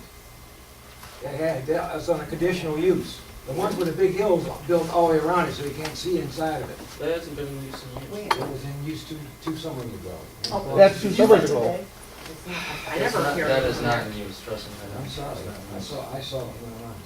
Yeah, you put your blood pressure up and put a stop to it. Yeah, it's for sale. Guys, one person please talk to me, that's not on this Mr. Horton, go ahead and finish. Mr. Horton. Mr. Horton, Anyway, go ahead it and belongs finish. to Dan's Excavating, and he has every right to come in there and grind. And his grinders are not like Mr. Cato's. They're open. He's still gotta meet all the current zoning. Can we have one at a time, please? Still has to meet all the current zonings. He's already The zoned. noise, He's already zoned that. he's violating the noise. Where he's at? I have a question, please. Yes. In regard to the conflict of interest that was been alluded to, and if you read the Planning Commission bylaws, and I suggest you read those, Ms. Merlot. A conflict of interest, if there's a financial gain, you need to recuse yourself from voting on an issue. Clearly, there's a financial interest involved in if your family is utilizing Kalo concrete crushing operation. Due to the fact that, and I'm in that business too to some degree, not as large as yours, but I've been a brick mason in the concrete business well over 40 years. When we did demolition concrete or brick demolition, we always utilized the concrete crushing facilities that was closest to the job site. For what reason? Excuse me, sir. Please, one at a time, please. We always utilized the concrete crushing facility that was closest to the job that we were working at. Why? Because time is money. Not only gas, but wages. So that's a financial gain, a direct financial gain when you utilize a concrete crushing. So I'm expecting, if you don't foresee that to be a financial gain to you, next time your family does a job in close proximity to Kalo, you're going to drive someplace else. Would that be a reasonable expectation? I think not. I think you answered your question by your non-answer right there. No. Conflict of interest, ma'am. Mr. Muirhead. Yes, as for Mr. Horton, I realize he has a business in Salem, but does Mr. Horton live in the township? What difference does it make? Well, it makes a world of difference, buddy, when you don't have to live here every day and you go home at night. It's not your bedroom that Yeah. beep, beep, beep comes in every morning. You don't live, you live You're in the not the one township? that hears them tailgates. Okay, let's have one at a time, please. Mr. Horton don't live in the township. Bang the gavel, Pam. Guys, we're all talking at the same time, Okay. nothing gets Yeah. accomplished. Okay, Seriously. everybody, quiet. Okay. Yes, Ms. Page. Hi. I'm Kate Baggett. I live at 99336 Mile, right across the street from Mount Kalo. Anyway, my one thing I'd like to say is I was under the impression that when they were going to give Mr. Kalo permission, or if they were a word, but if they were filling in the wetlands, and he was going to move that crusher to the back of the property, per Gary Whitaker. He said if we get permission for him to fill in the wetlands, he's gonna move that crusher to the back of the property, then it won't be so noisy, Paige. Now I hear that that's nil and void. So I'm just confused about what's going on. So I hear one thing from one person, and now I hear, no, that's not happening. So there's a lot of gonna, not, no, yes. I don't know what's going on. Well, they don't either. So is that not true? Very rude. It's true though. It's the truth. But he did say that to me. Okay, thank you. Can I just make a Is point, it guys? not true? Just to all you, No, I don't think right now is the time, Bart. Just give me a minute. Okay, yes, ma'am. Dr. Anthony. I appreciate you letting me get a second round at this. I only heard about this on Thursday night. And the only reason I heard about it is because I was speaking with somebody at work actually about this development to our community development manager. I work for a city in Washtenaw County. And happened to go onto the website and see that, oh my gosh, there was a meeting on Monday night that I didn't know anything about. One thing that I think, and I was told too that it was moving behind Salem Elementary, and I'll be honest with you, I put a call out on social media and said, get over here and talk about this because it's not good for the school. But the one thing that it does, I mean, if you talk about moving it behind the school or you talk about keeping it on 6 Mile, it doesn't matter. It is impacting anybody that is nearby it. And to put us in a situation where you're going to kind of pit the people on Salem Road that didn't know this thing was going to be moved over there against the people on 6 Mile that's been living a nightmare for 2 years is not productive. What we need to do, I'll be honest with you, is get rid of it. Exactly. Or severely limit the hours that he can operate and make sure that his noise does not leave his property. And the gentleman that talked about the decibel levels, he was talking about workplace decibel levels. That's where somebody goes voluntarily and works for a living. It's not people who are trying to like have a barbecue in their backyard. Right. Listening to this stuff. So I appreciate letting me talk again. Thank you. Okay.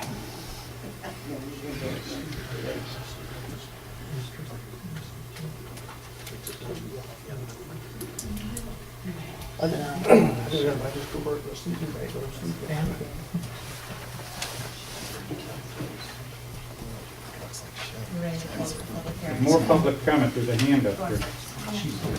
I'm sorry, go. I just have one question from a procedural standpoint. I just found out about this morning at 7 o'clock because I received an email with all the permit applications to review. So I was curious whether or not the notice to residents and businesses within, I believe it's 200 feet of this for the public hearing was made. Is that correct? Were they noticed that there was going to be a concurrent public hearing? Just 1 minute. Yes, we sent out a notice within 300 feet per the requirements. Okay, thank you. Okay.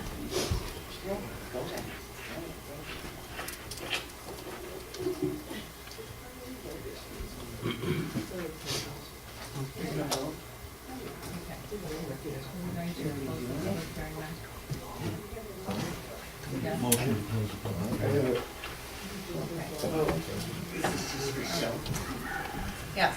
I have a letter to read from a neighbor. What's your name, address? Is he? Okay. My name's Tony, reading a letter from Roy Hacker, from Hacker Services at 7868 Chubb Road. It is in my professional opinion as a business owner with neighboring property that the improvements that Kayla and Sons are proposing are indeed improvements to his land use and the impact in the surrounding community. I believe the reorganization of the operations on this property and the additional of the wheel wash will make a significant difference in the area, and I am in support of this plan. Also keep in mind that DEQ has also already approved his permit, and I believe that the Planning Commission has no reason not to approve his application as well. Thank you for your time. Sincerely, Roy Hacker. Hey, may I say one thing, Pam? Pam? How long does this go? Okay. Oh, yeah. You haven't gone twice, have you? No, not twice. Okay. This is real quick. Sure. If you decide to approve this, I highly hope that you will state in your approval how this helps the public good, since that is one of the key elements in our ordinance. Please state why it's helping the public.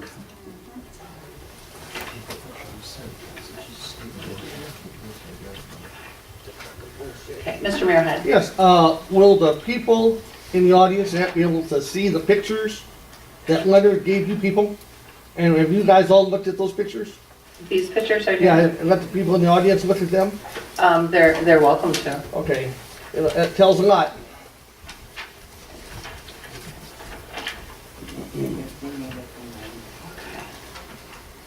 Mr. Horton. I don't think a lot of these people in the audience know that Chubb Road is gonna be paved.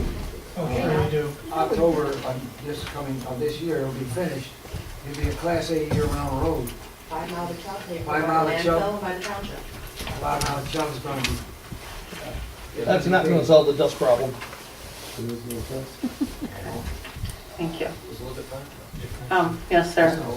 Well, I'd like to ask Mr. Kalo, why hasn't nothing, it's been 2 years, why has nothing been done about this dirt being dragged onto that road day after day? I mean, it's, DEQ clearly says it's a violation. I mean, it just seems out of public good. I mean, that road washer thing that they got, it's all it does is take it from the middle of the road and disperse it on other people's property. You know, brushes it to the side of the road, it does nothing. It doesn't pick it back up and take it back to his property. You know, there's no other municipality that would allow that dirt to be dragged onto that road day after day after day after day. And that doesn't happen at the dump either. Okay. We have a motion to close the. Make a motion to close. Okay. Do you have a second? I'll second the motion.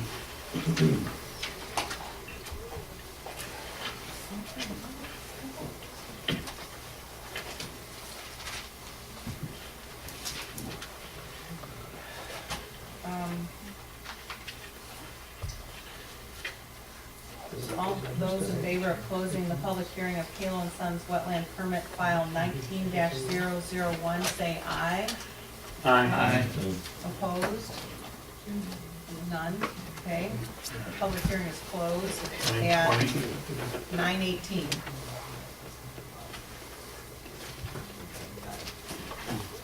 It was quiet tonight.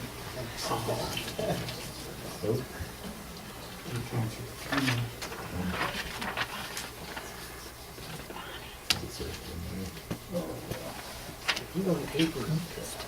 Huh? It's supposed to be on the paper. That's what he says.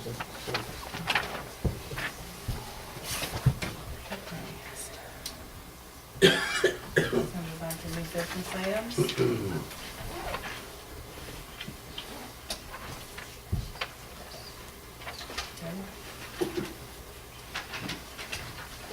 You ready to move on? Okay. No, we have to discuss.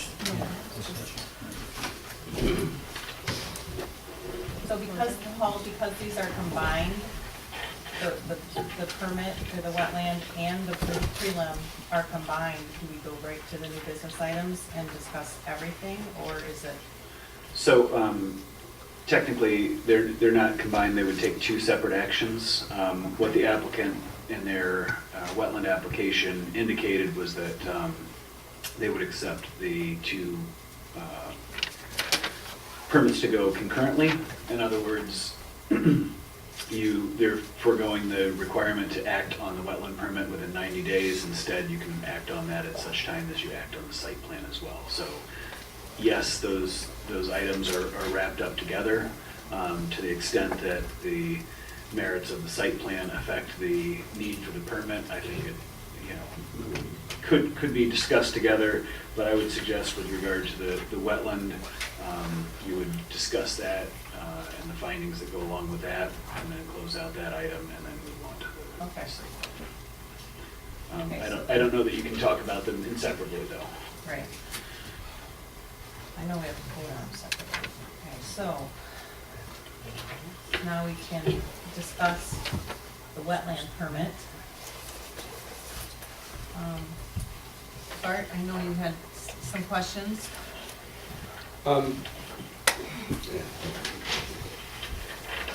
First of all, can I make a general comment?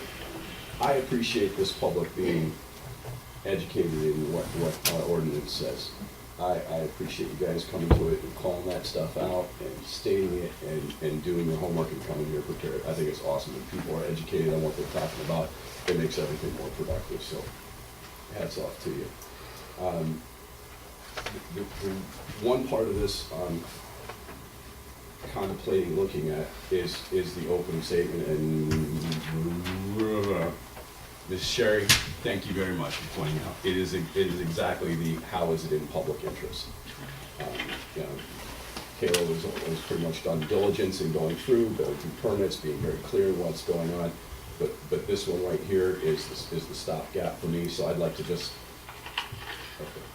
who can talk to me and say this is why it is in public interest for Salem Township Planning Commission to approve a wetland permit. Because I honestly don't see it at this point.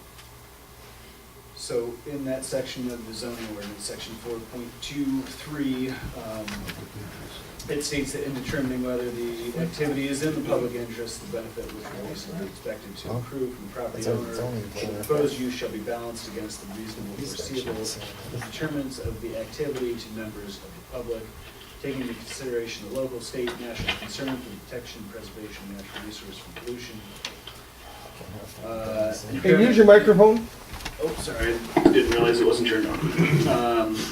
Impairment and/or destruction. If the result of such a balance, there remains a debatable question whether the proposed project and/or activity is clearly in the public interest, the permit shall not be issued. And then it goes on to state 1 through 10 to make that determination. And so I would encourage you all to go through that 1 through 10. I can list them off for you, or you can take them one at a time and kind of discuss them amongst yourselves. Number one, I think, is the biggest hitter. I think it holds the most calories. The relative extent of the public and private need for the proposed activity. So as I said, I appreciate the diligence that you guys do, the plans you go through, how concise and succinct you are with doing it all, but this one stops me in the tracks. I can't get past this statement. And guys, we're up here to enforce the ordinance. We're not here to try and interpret. We're to enforce the written word of this ordinance. That's what I'm here for. I may have my own opinion, but I got to throw that out. Boy, let me tell you, that's tough sometimes. But I'm here to enforce the ordinance, and I can't get past this one. So that's good. I need some sort of feedback as to what this means, what public interest can be involved, and how to get past this. Thank you. I'll try to answer that for you. Okay. My name's Donald Sam Hadd. I'm the attorney for Tony Kalo as it relates to this matter. I don't know if you remember me, I was here from the very beginning with regards to the original application. A few incorrect statements have been made tonight, so I just want to clear some things up first before we address that specific question that you have. And that misconception is that you gave him permission to have this crushing facility. No, you didn't give him. Okay, stop. Give me the opportunity. Okay. Guys, what Mr. Kalo is zoned, as far as I understand, he is more than permitted to do the work that he's doing there. The one that we approved 3 years ago, Mr. Kalo self-restricted him down to the work hours that he's on. He did not need to do that. He did that on his own. And I commend him for doing that. That was, what his motives were behind it, I don't know, but it was a benefit to the community. He could be running there at 2 o'clock in the morning if he wanted to, according to the way that land is zoned. He pulled back his own hours on his own and put that in there. So, he does try to do good. Please, there's nobody in this world that's pure evil, I guarantee you. All right? We get to this one. Okay. I hope it means more coming from me standing up here than an attorney that's supported by Mr. Kalo. Mr. Kalo did that on his own accord. He did not have to. And once again, that is because we have to be up here enforcing the ordinance. The ordinance said he could do that 24/7. He on his own went and said, I'm going to cut back my hours. Who are we to say no? Am I going to sit there and say, no, you have to work at 2 o'clock in the morning and bother these neighbors? No. You're zoned appropriately. This is an approved action on this property that's zoned as such. No. You got a lot of other option part. No, I understand. Let's get through this Q&A or whatever, because. Good. So I just want to make sure that it was understood that this was a permitted activity for this zoned property here. Okay. The standard under your ordinance is an exact duplicate of the state law as it relates to a wetlands application of this nature. The DEQ has looked at the same criteria that you're looking at under your ordinance and has determined that it is appropriate to fill in this wetlands area and the permit should be granted. Okay? The DEQ. The DEQ did. Right. And it looked at public and private need for proposed activity in reaching that conclusion. And the logic, as discussed here tonight, and I think Diana brought it up, was DEQ was concerned with one facet as it related to the filling in of the wetlands, and that was safety overall, the operations of everyone going onto that site. Not just the employees, but also the vendors, the suppliers, the customers who would go on that site and drive it. So they needed to decide, we need to make this a safer environment. I'm actually, let me just comment on that. Let me stop you right there. I will say that's a business decision made by the business owner to compromise how much space do we want for piles of material as opposed to how much we want for space for parking, maneuvering, people walking to and from buildings. That's a business decision internal to him. I will not consider that. To a degree, it's a business decision, only to the extent that you still need some amount of storage area in operating a functioning concrete crushing operation. Okay? Sure, we're not expanding the number of concrete crushers on there. The areas we're talking about is going to be for storage and traffic navigation. But the DEQ did consider that. The other aspect, and you've heard some of the complaints tonight, dust and noise. Okay? Well, one of the facets that hasn't been really highlighted tonight is something I addressed with the DEQ inspector back in January, looking forward, say, what do you see as problems with this site? What are you looking at? And one of the things, obviously, was complaints as related to dust and things of that nature. And the way he addressed it was, the only mechanisms that are available are not feasible for this site because there's no room for them. One, what they call a road grader, where as the truck comes across, they grade it. And he said, well, that's a possibility to do it. He goes, it's not very effective. But the other is a wheel washer. The wheel washer is a very expensive unit that literally washes the tires of each wheel coming off. And he was hoping that maybe the paving of Chubb Road would resolve some of the dust. Because when you have dust, you don't know if it's dust from this site, from trucks on 6 Mile Road that didn't even come from that facility or whatever. But one of the aspects was, if you did a wheel washer, it would reduce the dust migrating off site. So no doubt that a wheel washer could help in some way. And that is, can't argue it. But I will say there'll probably be future questions coming from this end of the table that's going to be, okay, we got dust coming from the site coming out being red at the road. How much is there dust coming from mud, dirt coming off tires, being deposited on the road, drying before it gets swept away or anything like that, and then going into the air. Which is kind of like, I'd almost like to see dust collection in these people's yards and then proof that that dust was coming downwind from XYZ, whether it's just from the road or from the site. So those two are different. Dust does not talk about the wetland permit. We're on wetland permit. So let's stay on wetland permit bullet points. Well, part of the reason to fill it in is so we can accommodate the need for the wheel washer, because we can't fit a wheel washer on this site any other way. So in order to be able to have the wheel washer on site, we need to fill in the wetlands. The option with regards to public need, as far as you're looking at this whole thing, is option A, we keep it just like it is and have it run, congested, whatever you want to call it. Option 2 is allow the expansion, create greater area in order to do this, and have facets of different operations, such as safer routes, safer truck passages throughout the facility, as well as a wheel washer. So now we're eliminating some things that I've heard to be public complaints tonight that would make it a safer situation, which the DEQ has already looked at and said, yes, we agree that that criteria has been met. Ask the people of Flint what they think about the DEQ in regard to safety. Excuse me, Yeah. please, if the public could please wait and either until you're called upon so we can have our turn for discussion. Well, she's been up there over 3 minutes Some now. respect, thank you. This isn't a restricted time. This is discussion. There's no public comment, 3-minute restriction on this, guys. So residents get restricted So, to 3? much like we have federal laws completely enveloped in the Venn diagram, we have state laws, much, in county and city and hamlet. Great, DEQ liked it. Does the Salem Township ordinance like it? That's within. That's, okay, yep, we absolutely have to abide by everything the DEQ does. They're the much bigger in area, circle, bend, whatever you want to call it. Right? Salem Township ordinance is within that. I can't speak for the DEQ.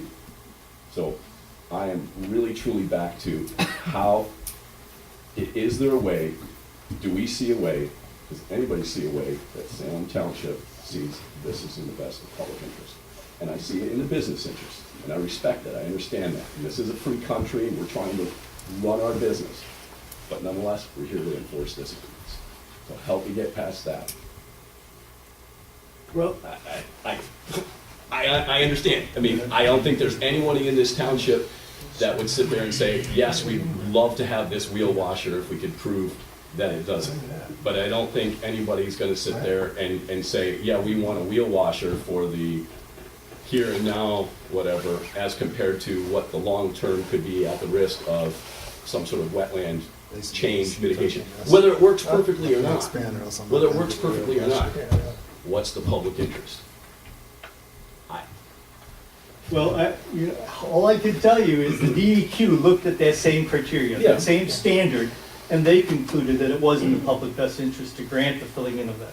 It's the exact same standard for the state as it is for your own Paul, ordinance. do you have a comment on that? The comparison between DEQ and the way our ordinance is written, can you speak to that at all? And it's okay if you can't, this is...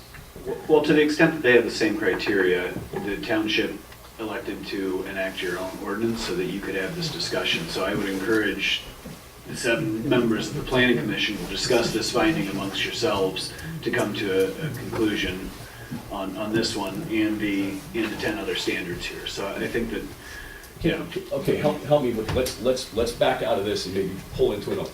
Can someone give an example of where one of these has been approved, where the example of public interest, where people are saying, yeah, let's do that. Well, so Like, this is, we move a stream and we create a park. We move this wetland and guess what? Now we have a beach next to a lake or something and it's for a public park. I mean, that's like, in my mind, simple mind, directly how it would help the public. Sure. If we were doing something down that 350 acres, at the Salem Farms, and we said, hey, if we move this, then we can make this it's public land, everybody's allowed there, yeah, let's do that, that'd be great, people would be nodding their heads to that. So Can you give me an these, example of that? these criteria are consistent with not only the state wetland ordinance or the DEQ's regulations, your ordinance, but other ordinances in the area.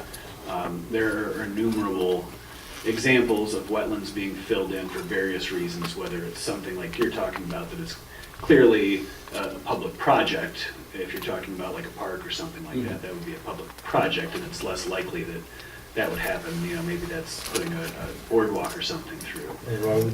Or a road, something like that. Sure. But there are innumerable examples of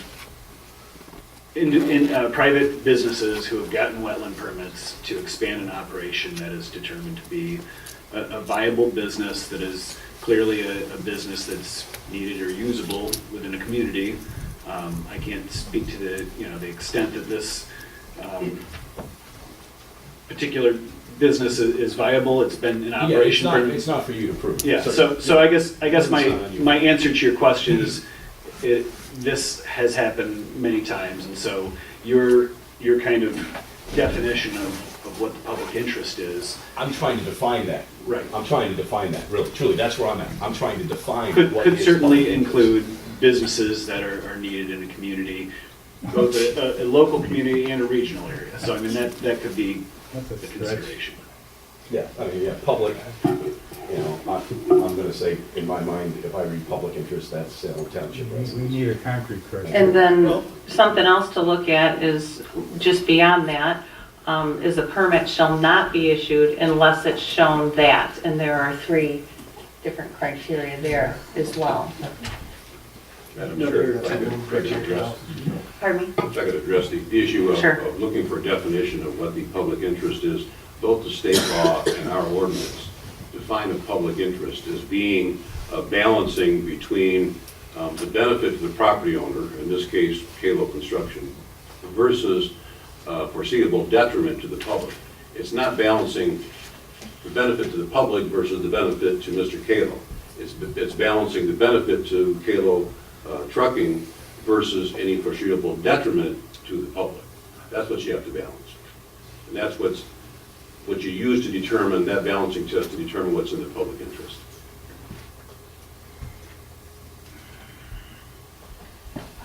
And the ordinance does state the relative extent of the public and private need for the proposed activity. So they go hand in hand, and I think it fits the definition of this council.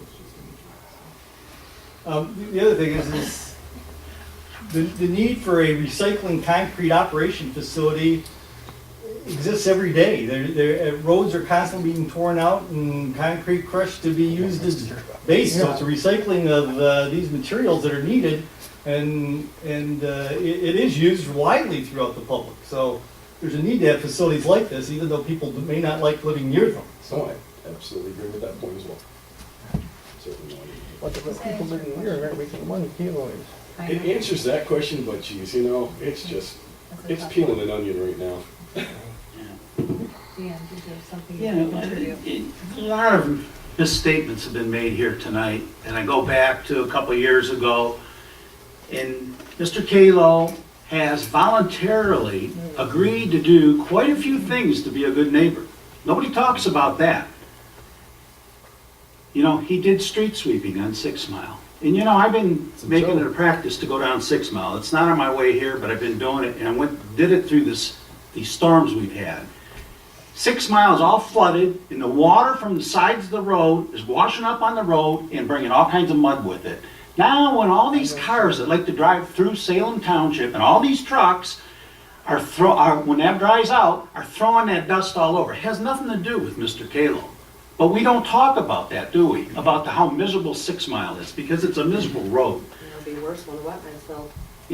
And, we talk about hours, which you mentioned. He agreed to restrict the hours. We didn't restrict the hours. He agreed to do that. We talked about the tailgates banging. He has agreed that after hours, they cannot bang their tailgates anymore. Because they do that to relieve the residue left on the trailer to make it all come down. They can't do it after hours anymore, voluntarily. It happens every day. Yeah.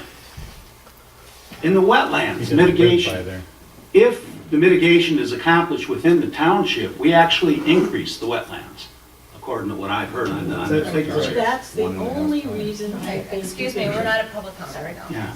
So I just want to make some of these points. I hear a lot of talk about taxes in the roads and Chubb Road and all this and that. Well, this township, residents don't pay township taxes. It's all paid for by that landfill. And the money that comes towards Chubb Road has come from the landfill.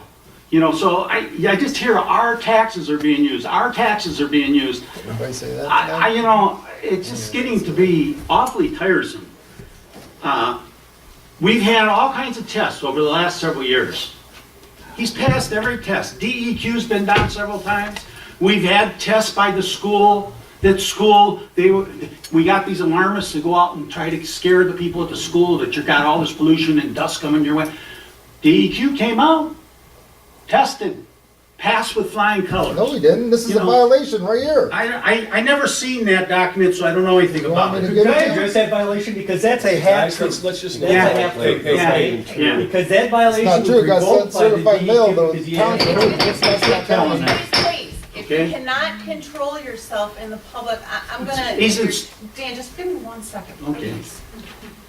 If you can't control yourself and be courteous and let everyone have their say, you're all expecting to talk and be the only room. It can't happen. We're all here together, one person at a time, please. And if I have to keep talking to the same people, I'm gonna ask you to leave. Yeah, it's the So, same people. Mr. Samhat, please finish what you were saying. Dan, I know you're.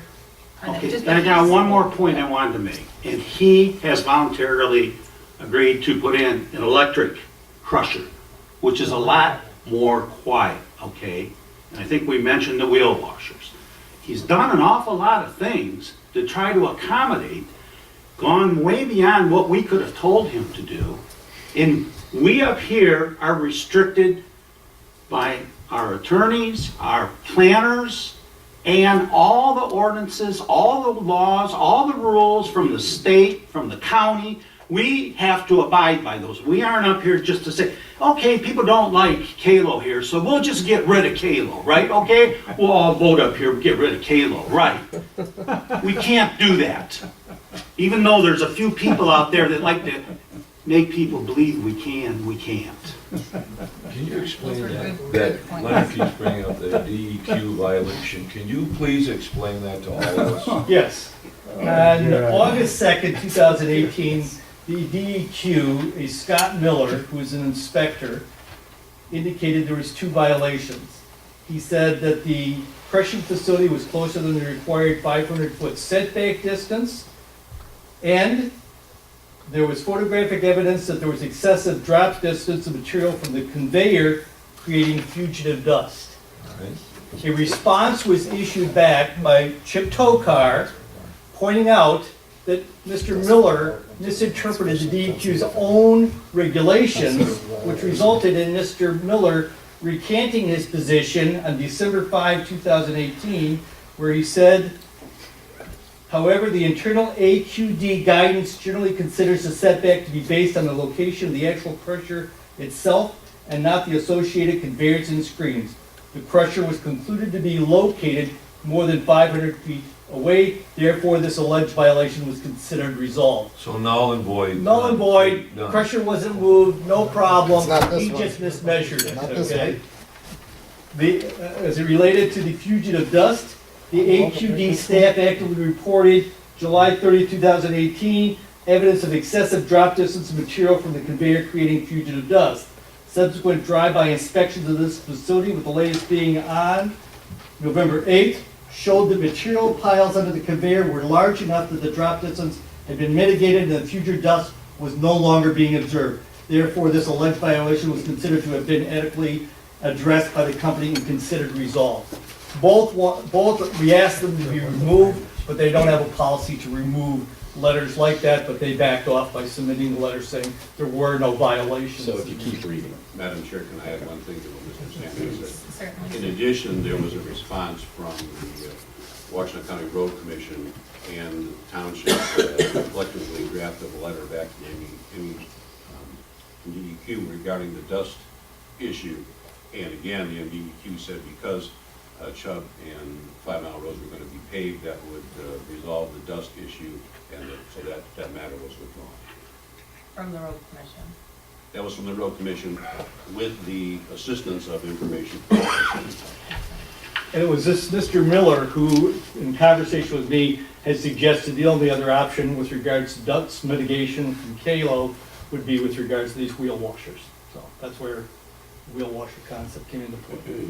And in fact, I asked him as it related to dust complaints. He had been out numerous times by neighbors with complaints of dust, and as he explained to them, I can't trace whether this is from dust from 6 Mile Road trucks, from other trucks from Chubb Road, which is a dirt road, or from Kalo's operation, because there's no feasible way to do it, and you'd hope that the Chubb Road paving would resolve something.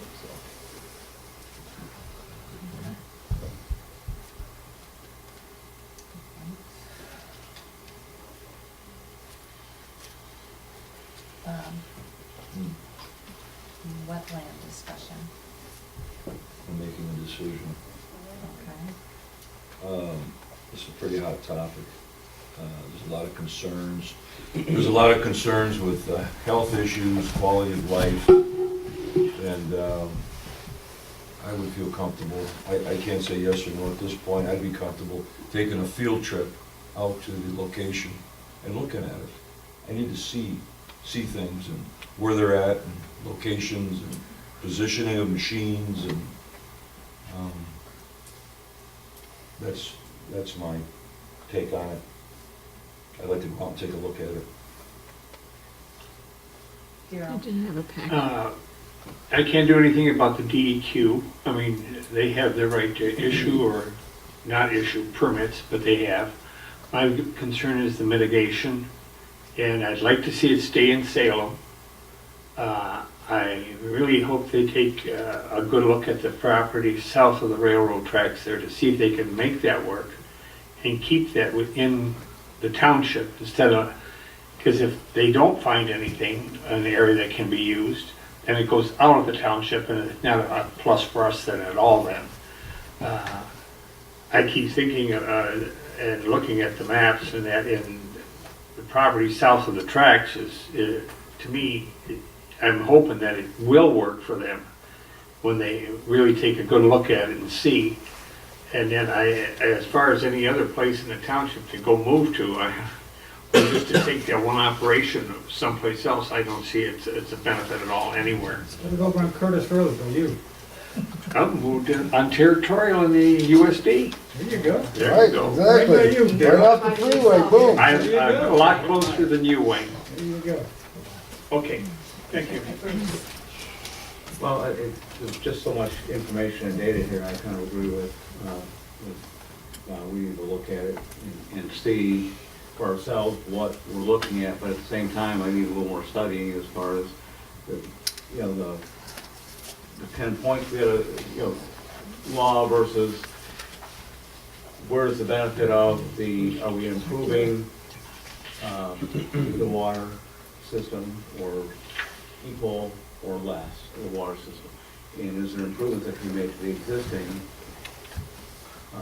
system that's there now if it's outside of regulations right now? But most importantly, I think we need to know from a legal standpoint that I don't think we can just kind of like say, never mind, just let it go away. There are these 10 points we have to go against, and I'm glad you pointed out how we should be looking at that. Number one point, it's been helpful to hear some of that, but I definitely want to study this more because it's just it's too much to absorb all in one single meeting and come to a conclusion that makes good sense.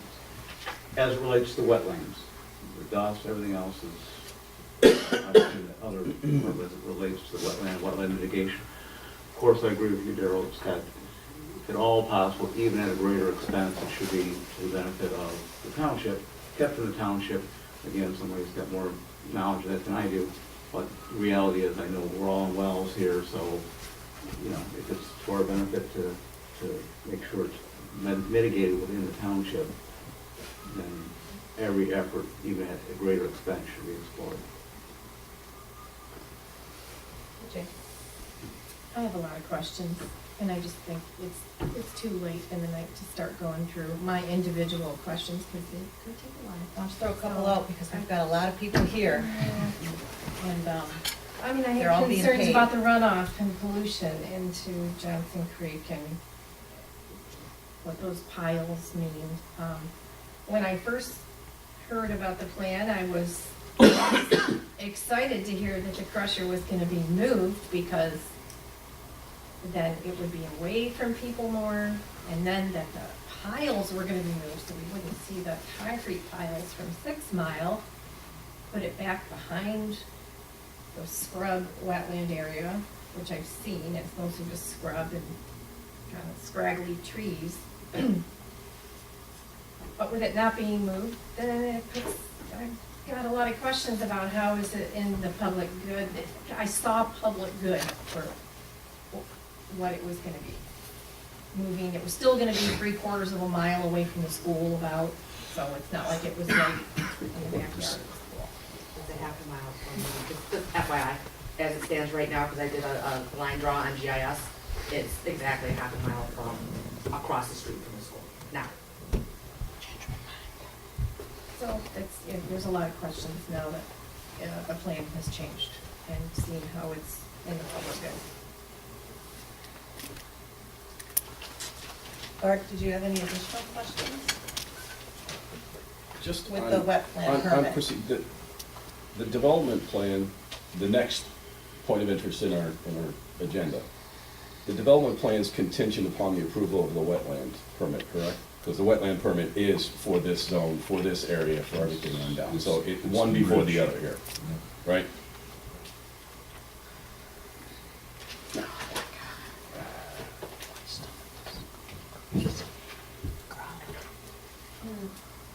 I don't know, just, Stuff I have for supper. I think there's a little more due diligence that has to occur here before anything.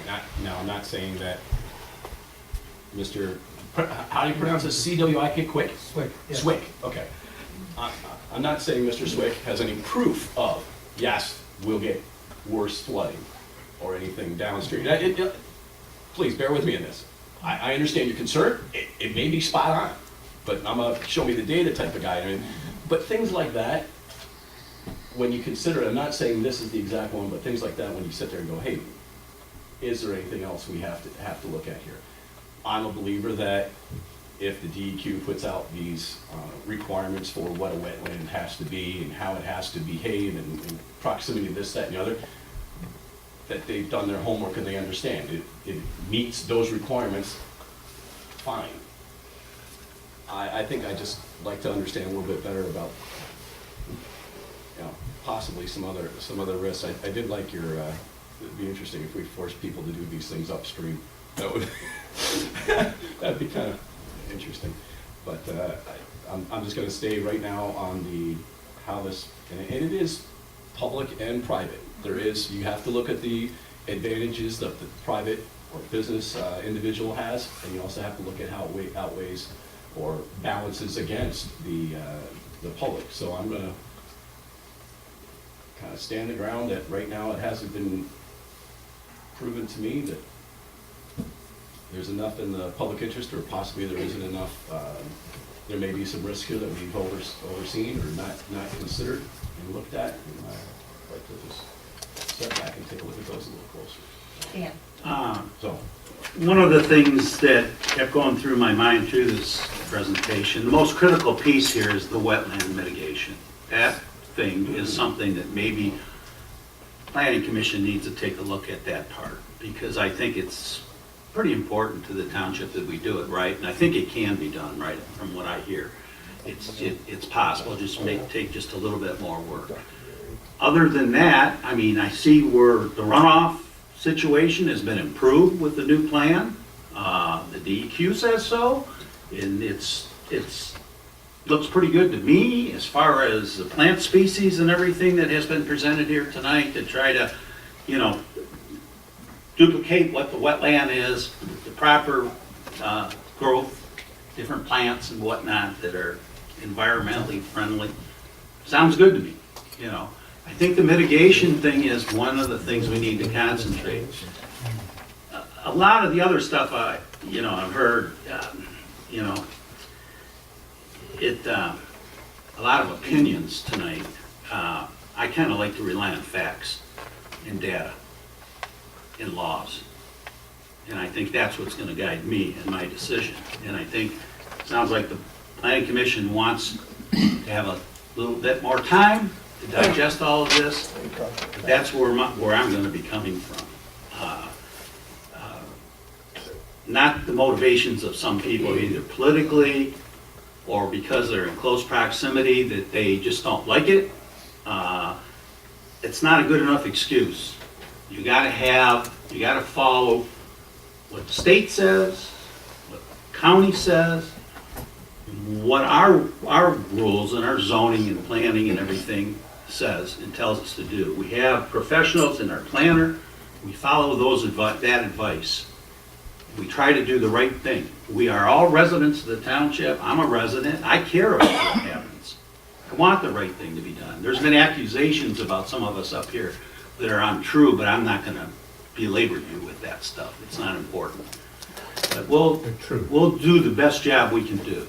And that's all I get to say.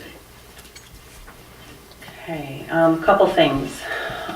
Is there anything up here, any questions, concerns that the planning commissioners would like to ask Mr. Kalo's environmental people? We don't know if they're coming back or not, but is there any specific questions, or is it more just an overall general feeling that there's a lot of changes and a lot of moving parts, and perhaps that we should maybe make a motion to postpone action on this? Maybe they get answered. Okay, and then, and before we get to that is, also by our bylaws, we're not supposed to go past 9:30 without a vote. So if we could get a motion to maybe continue this for another little bit, so we can just, TJ can get her questions in. 20 minutes maybe? How about 10:15? You said environmental questions, so it's. Okay, but are we supposed to make? 2 minutes. 10 minutes, good. Yeah. Let's Are do you gonna 15 wanna minutes. address- Are you 15 gonna wanna minutes. address the Okay, other gonna make a things? motion that we extend the meeting by 15 minutes. To 10:15. 10:15. 10:15. I'll I second. said that. Okay, go ahead. All those in favor of extending the meeting until 10:15, say aye. Aye. Aye. Opposed? None. Okay, the meeting's extended. TJ, go ahead. Okay. When these detention ponds would be redone into the dry ponds as opposed to the wet, does that increase the chance of draining surrounding lands? Like the wetland? I mean, if by changing the way these detention ponds are, is it gonna cause problems with surrounding drainage? No, it's not gonna cause any problem in the wetland. The detention ponds are upland or upstream of the wetland. And the way this is designed is the detention ponds are all the way along the use area where the storage is. And the detention ponds are, purpose is twofold. One is to prevent flooding from increased runoff from impervious surfaces. And the other reason we did it this way is to pick up the pollutants before they run into the wetland and into the Johnson Drain. So it's actually designed to protect the wetlands that are remaining. Define pollutants. Grease and oil off the trucks that run into there, fertilizer, anything that's not natural. The detention pond is designed to take that out of the water. Plus, we have oil and grease separators in each one of the outlet structures. So it's designed to protect the wetlands and the Johnson Drain. The truck tires could bring pollutants in, could they not, from other areas? Absolutely, absolutely. So it's anything that's not natural. That's why it's designed that way. And how about the runoff that one person talked about, like the limestone, the runoff? The detention ponds is designed to take care of the increased runoff from the site because of the detention, or because of the development. the increased runoff for the 2 point some odd acres that are being mitigated is probably not going to be noticeable. I mean, it's the agriculture runoff as determined by the Water Resources Commission of Washington County is 0.2 cubic feet per second per acre. So that is 2, 4, 6 cubic feet per second, which is not a whole lot of water. And is there any like soil testing done as far as to see if there was, limestone leaching or other unintended consequences of the piles? We have soil borings for the initial area. Once we get in the start and the final design, we'll have additional soil borings to see where the water table is now and what kind of soils are going to be encountered and what kind of problems they may cause. But that'll be done in the final design.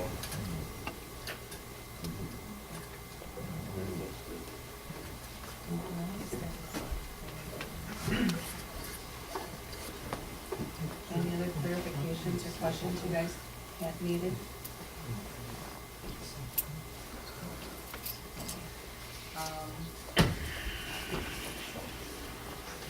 Perhaps we should make a motion to kind of postpone this. Let's see if,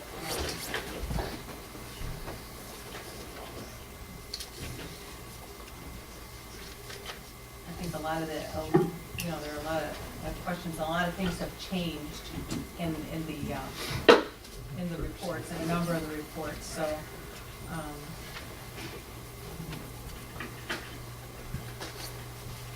anybody want to make a motion to do that? Madam Chair, What's that? if I could just make a suggestion, I know that we didn't get into the site plan issues per se, but I did allude to some of those, and I think the applicant indicated that they were going to make some updates or amendments. It may be appropriate to postpone the action on this, obviously, because they're concurrent until they. Both of them? Well, postpone the action on the wetland, that's all you've made it to so far as Right. agenda items, but until the applicant resubmits a site plan that addresses those outstanding items from both my and the engineer's report, as well as updating the wetland permit application to address your comments from this evening. That's like that 15-foot barrier and things like that. Okay, so postpone both of them.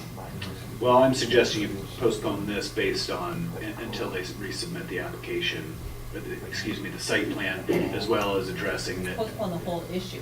postponing the wetland application. Oh, the Because that's the wetland, only okay. one you're taking action on right now, that's the only one that you've brought up so far. Okay. And as well as exploring the opportunity to mitigate on-site, well, not on-site, but in the creek shed. Okay. I'd just like to say that they didn't acknowledge our engineers, our township engineers, who we rely on very heavily for a lot of our stuff that's happening in the township. So I just wanted to correct that. Thank you very much. We appreciate it. They've done their job. Guys have done a tremendous job for us since I've been on the planning commission.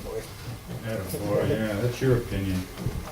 First, do you want to make a motion or at the end? Paul, can you make just as simple as postpone, we have to list all of it, just a simple post, we're just not up and ready, yeah, so I move we postpone the action on the Kalo Wetland Permit File number 19-001 till such time applicant addresses site changes that applies to conversation of this evening, points of this evening. I second.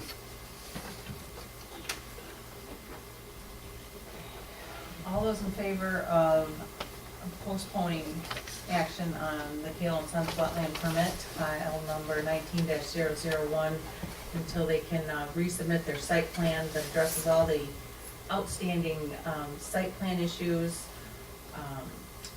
updating the wetland proposal and providing mitigation for, within the same watershed if possible. It needs to be looked into further. And addressing all the comments and concerns made at tonight's meeting, so. Do a roll call vote, please.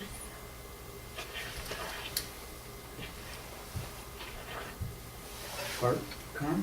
Aye. Darrell Lewandowski? Yes.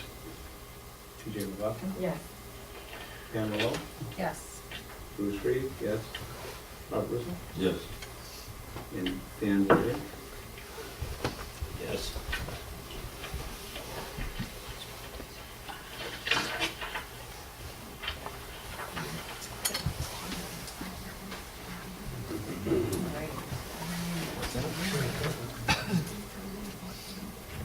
Motion to adjourn?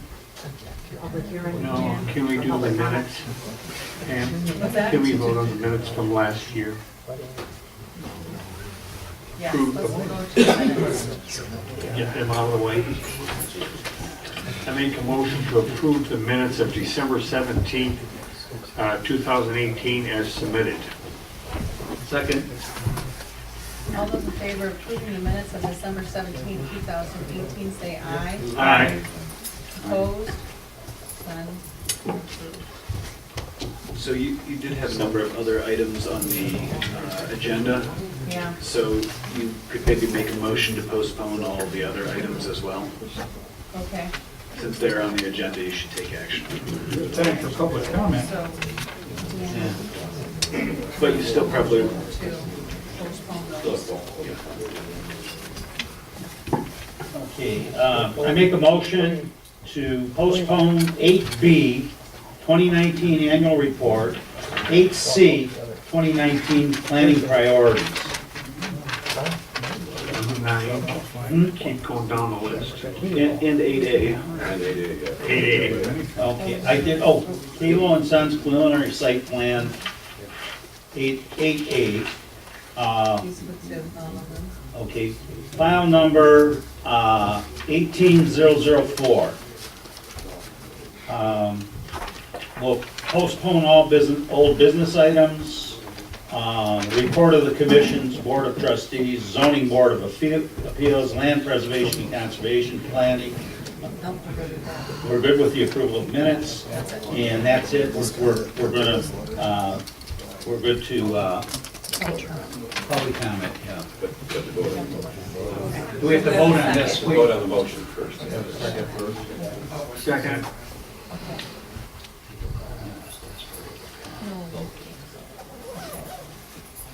All those in favor of postponing the new business items, Kalo and Sons prelim site plan, the 2019 annual report, the 2019 planning priorities, the reports of the commissioner, say aye. Aye. Opposed? None. Okay, the minutes are approved. Number 11, public comment. Yes, ma'am. Just a little background on the Johnson Creek. It's a flashy stream. It behaves like an urban stream because of all of our agricultural areas. And I can tell you that on my parcel, and I am on one side of the creek, Terry's on the other side of the creek, most of the time, there's 3 tributaries that are 3 to 5 feet wide, 7 to 12 inches deep on my parcel. But in the snow melt or the rains we typically have in June, that can get 350 feet wide, 7 feet deep. So when they're trying to slow the water down with this different stormwater system, that's one of the reasons why. They don't want that water to be rushing so fast. And that's the same water that goes from my parcel to the next parcel, where it gets 20 feet wide and continues to build at 5 Mile and Curry and floods the road. And that's where the Washington County Road Commission has just created new bridges. And they need to create a bridge that enters the Salem Farm Preserve. Another place for mitigation. There's also potentially a place for mitigation at the retention pond at the library. So I'd like to talk to people about, where they're looking. And one question I have. Yes. Talking about Mr. Viguri regarding he bases his decisions on facts, data, and laws, you're still ignoring one key provision that's in our ordinances, and it's obvious. Provision in our ordinance, and I'll paraphrase, it says, nothing in our township is a permitted use that's detrimental to the health, safety, and welfare of the residents. Now that overrides everything. I suggest you read that, Mr. Viguri. Also, this planning commission. I listened to all the tests It's my that have turn been to taken, speak, sir. It's Wayne. public comment. It's not, I heard enough of you during your discussion. The only trouble is you It's didn't hear public enough. comment, sir. As part of the planning commission's, they need to become creative in some of these solutions too. Now, one of the planning commissions looked into a non-conforming use originally. Look into non-conforming uses. I think we'll all agree that in today's planning standards, you would never allow an industrial district or a commercial district right next to a residential district. So why don't you determine this to be a non-conforming use? And it's in our zoning ordinance. And when you consider something a non-conforming use, you do not allow it to grow. And that's exactly what you're doing here, is you allowed it to grow by putting a concrete crushing operation in there and all that. So you guys dropped the ball. So I suggest, and I spoke to other planning consultants about that. I don't just come here to warm a seat like you, Mr. Viguri. You can sit up there and nod your head. Yeah. But that's a provision that was available to you, and you did not take advantage of it, sure. That's negligence. Thank you. While you were on the board, all that Yes, existed. sure. Rest my case. Hello again. So, There you go. in interest of, I've never met any of you except that I met you at a Sarah Palin talk in Belleville many years ago. I think that was you? No, it wasn't you? Anyway, so I don't know any of you. I haven't met any of you. For full disclosure, I ran for office here in Salem Township in '96 and then 2000. I did receive support from the Peanut Gallery back there. But I have been out of Salem politics for many years by choice. So I don't want anyone to think my comments are motivated by politics, because they are not. I understand, I have a master's degree in public administration. I've been working in local government for 25 years, including 4 years here at Salem. This is where I started my career. I fully understand the zoning laws that led to this starting, to it happening to begin with. But there is nothing that says you have to let it expand. There's nothing in the zoning ordinance that says that you need to give these people the right to expand. So I want you to take that into consideration when you make your decisions. I probably will not be able to make your next meeting because I skipped my city council meeting tonight to be here. But I would hope that you remember that. And I would hope that you remember once again that it is in the best interest of the public in this ordinance. And I understand you have to weigh between the business and the public because he is, here too. But one of the reasons he's here, let's be frank about this, he's not paying any taxes to you. So of course this is an attractive place for him. Of course he doesn't want to go anywhere else. So whether he knew it or not is irrelevant. I'm talking about decisions now. So anyway, I just wanted to bring that up. And the other thing I wanted to bring up is I think if this operation is still in, keeps going forward, and I don't see any way that you guys can make them go away, we need a defensible noise ordinance for industrial areas with teeth. We don't have that. What we have is a noise ordinance that's aimed at somebody mowing their lawn or something. I don't even know what it's aimed at. We need something that is defensible and has teeth to protect the residents that buffer against these industrial areas. And that's all I have to say. Thank you very much.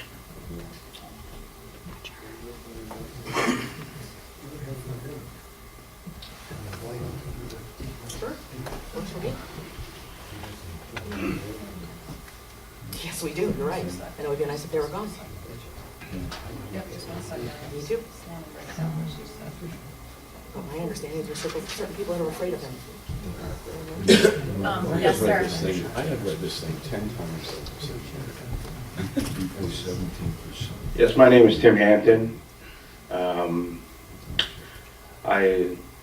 My kids go to Salem Elementary. I don't know if I'm in the township or not. I'm in Northfield Crossing. You are. You are. Yeah.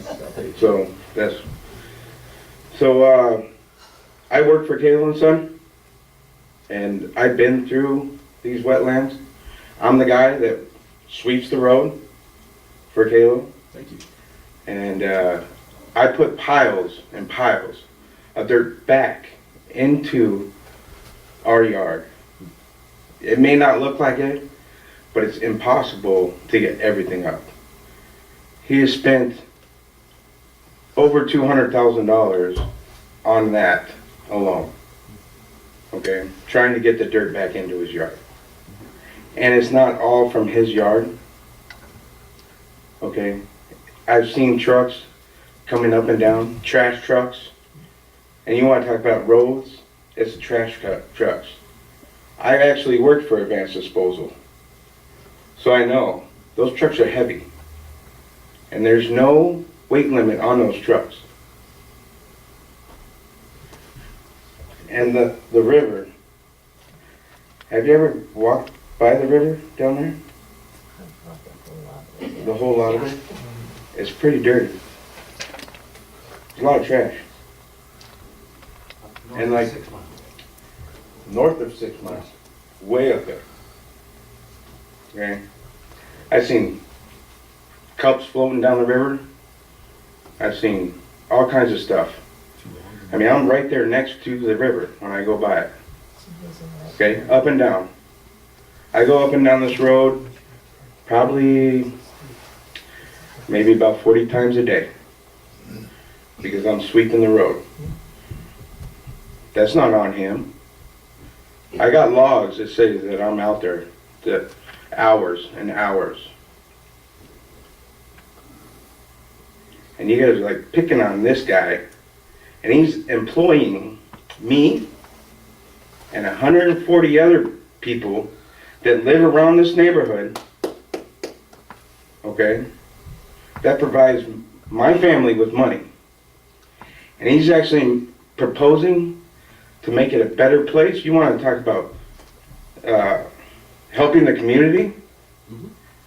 Well, he's helping us by giving us jobs and making our life safe in that yard, okay, by expanding. And it's helping the environment out. If you walked it, you wanted to walk it. Yeah.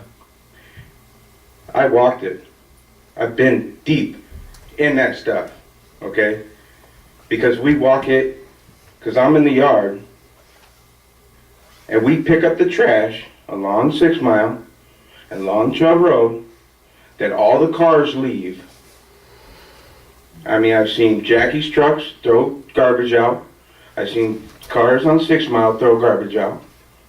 All right, we're picking that up. He's paying us to do that. Trash bag's full. So helping out just because there's a little dust or anything else, but that's helping out the environment right there. Okay, expanding it is going to help out everybody. It's going to bring more jobs too, because it'll buy more trucks, it'll hire more people. Okay, and with the wheels, that wheel wash would do phenomenal. I've seen it. Thank you. Thank you very much. Thank you. Okay. It is, The time's up. Supposed to be a quarter after, we're already 20 supposed to follow after. the rules, or do I go, or what? You got a motion on the floor.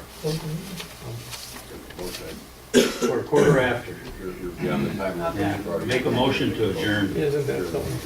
Motion to adjourn the meeting at 10:18. Convenient. We don't need a motion to close it, do you? The meeting is closed, but if you would like to come up and talk to us, we'll be more than happy to listen. I can't hear you because you won't speak into the mic or speak out.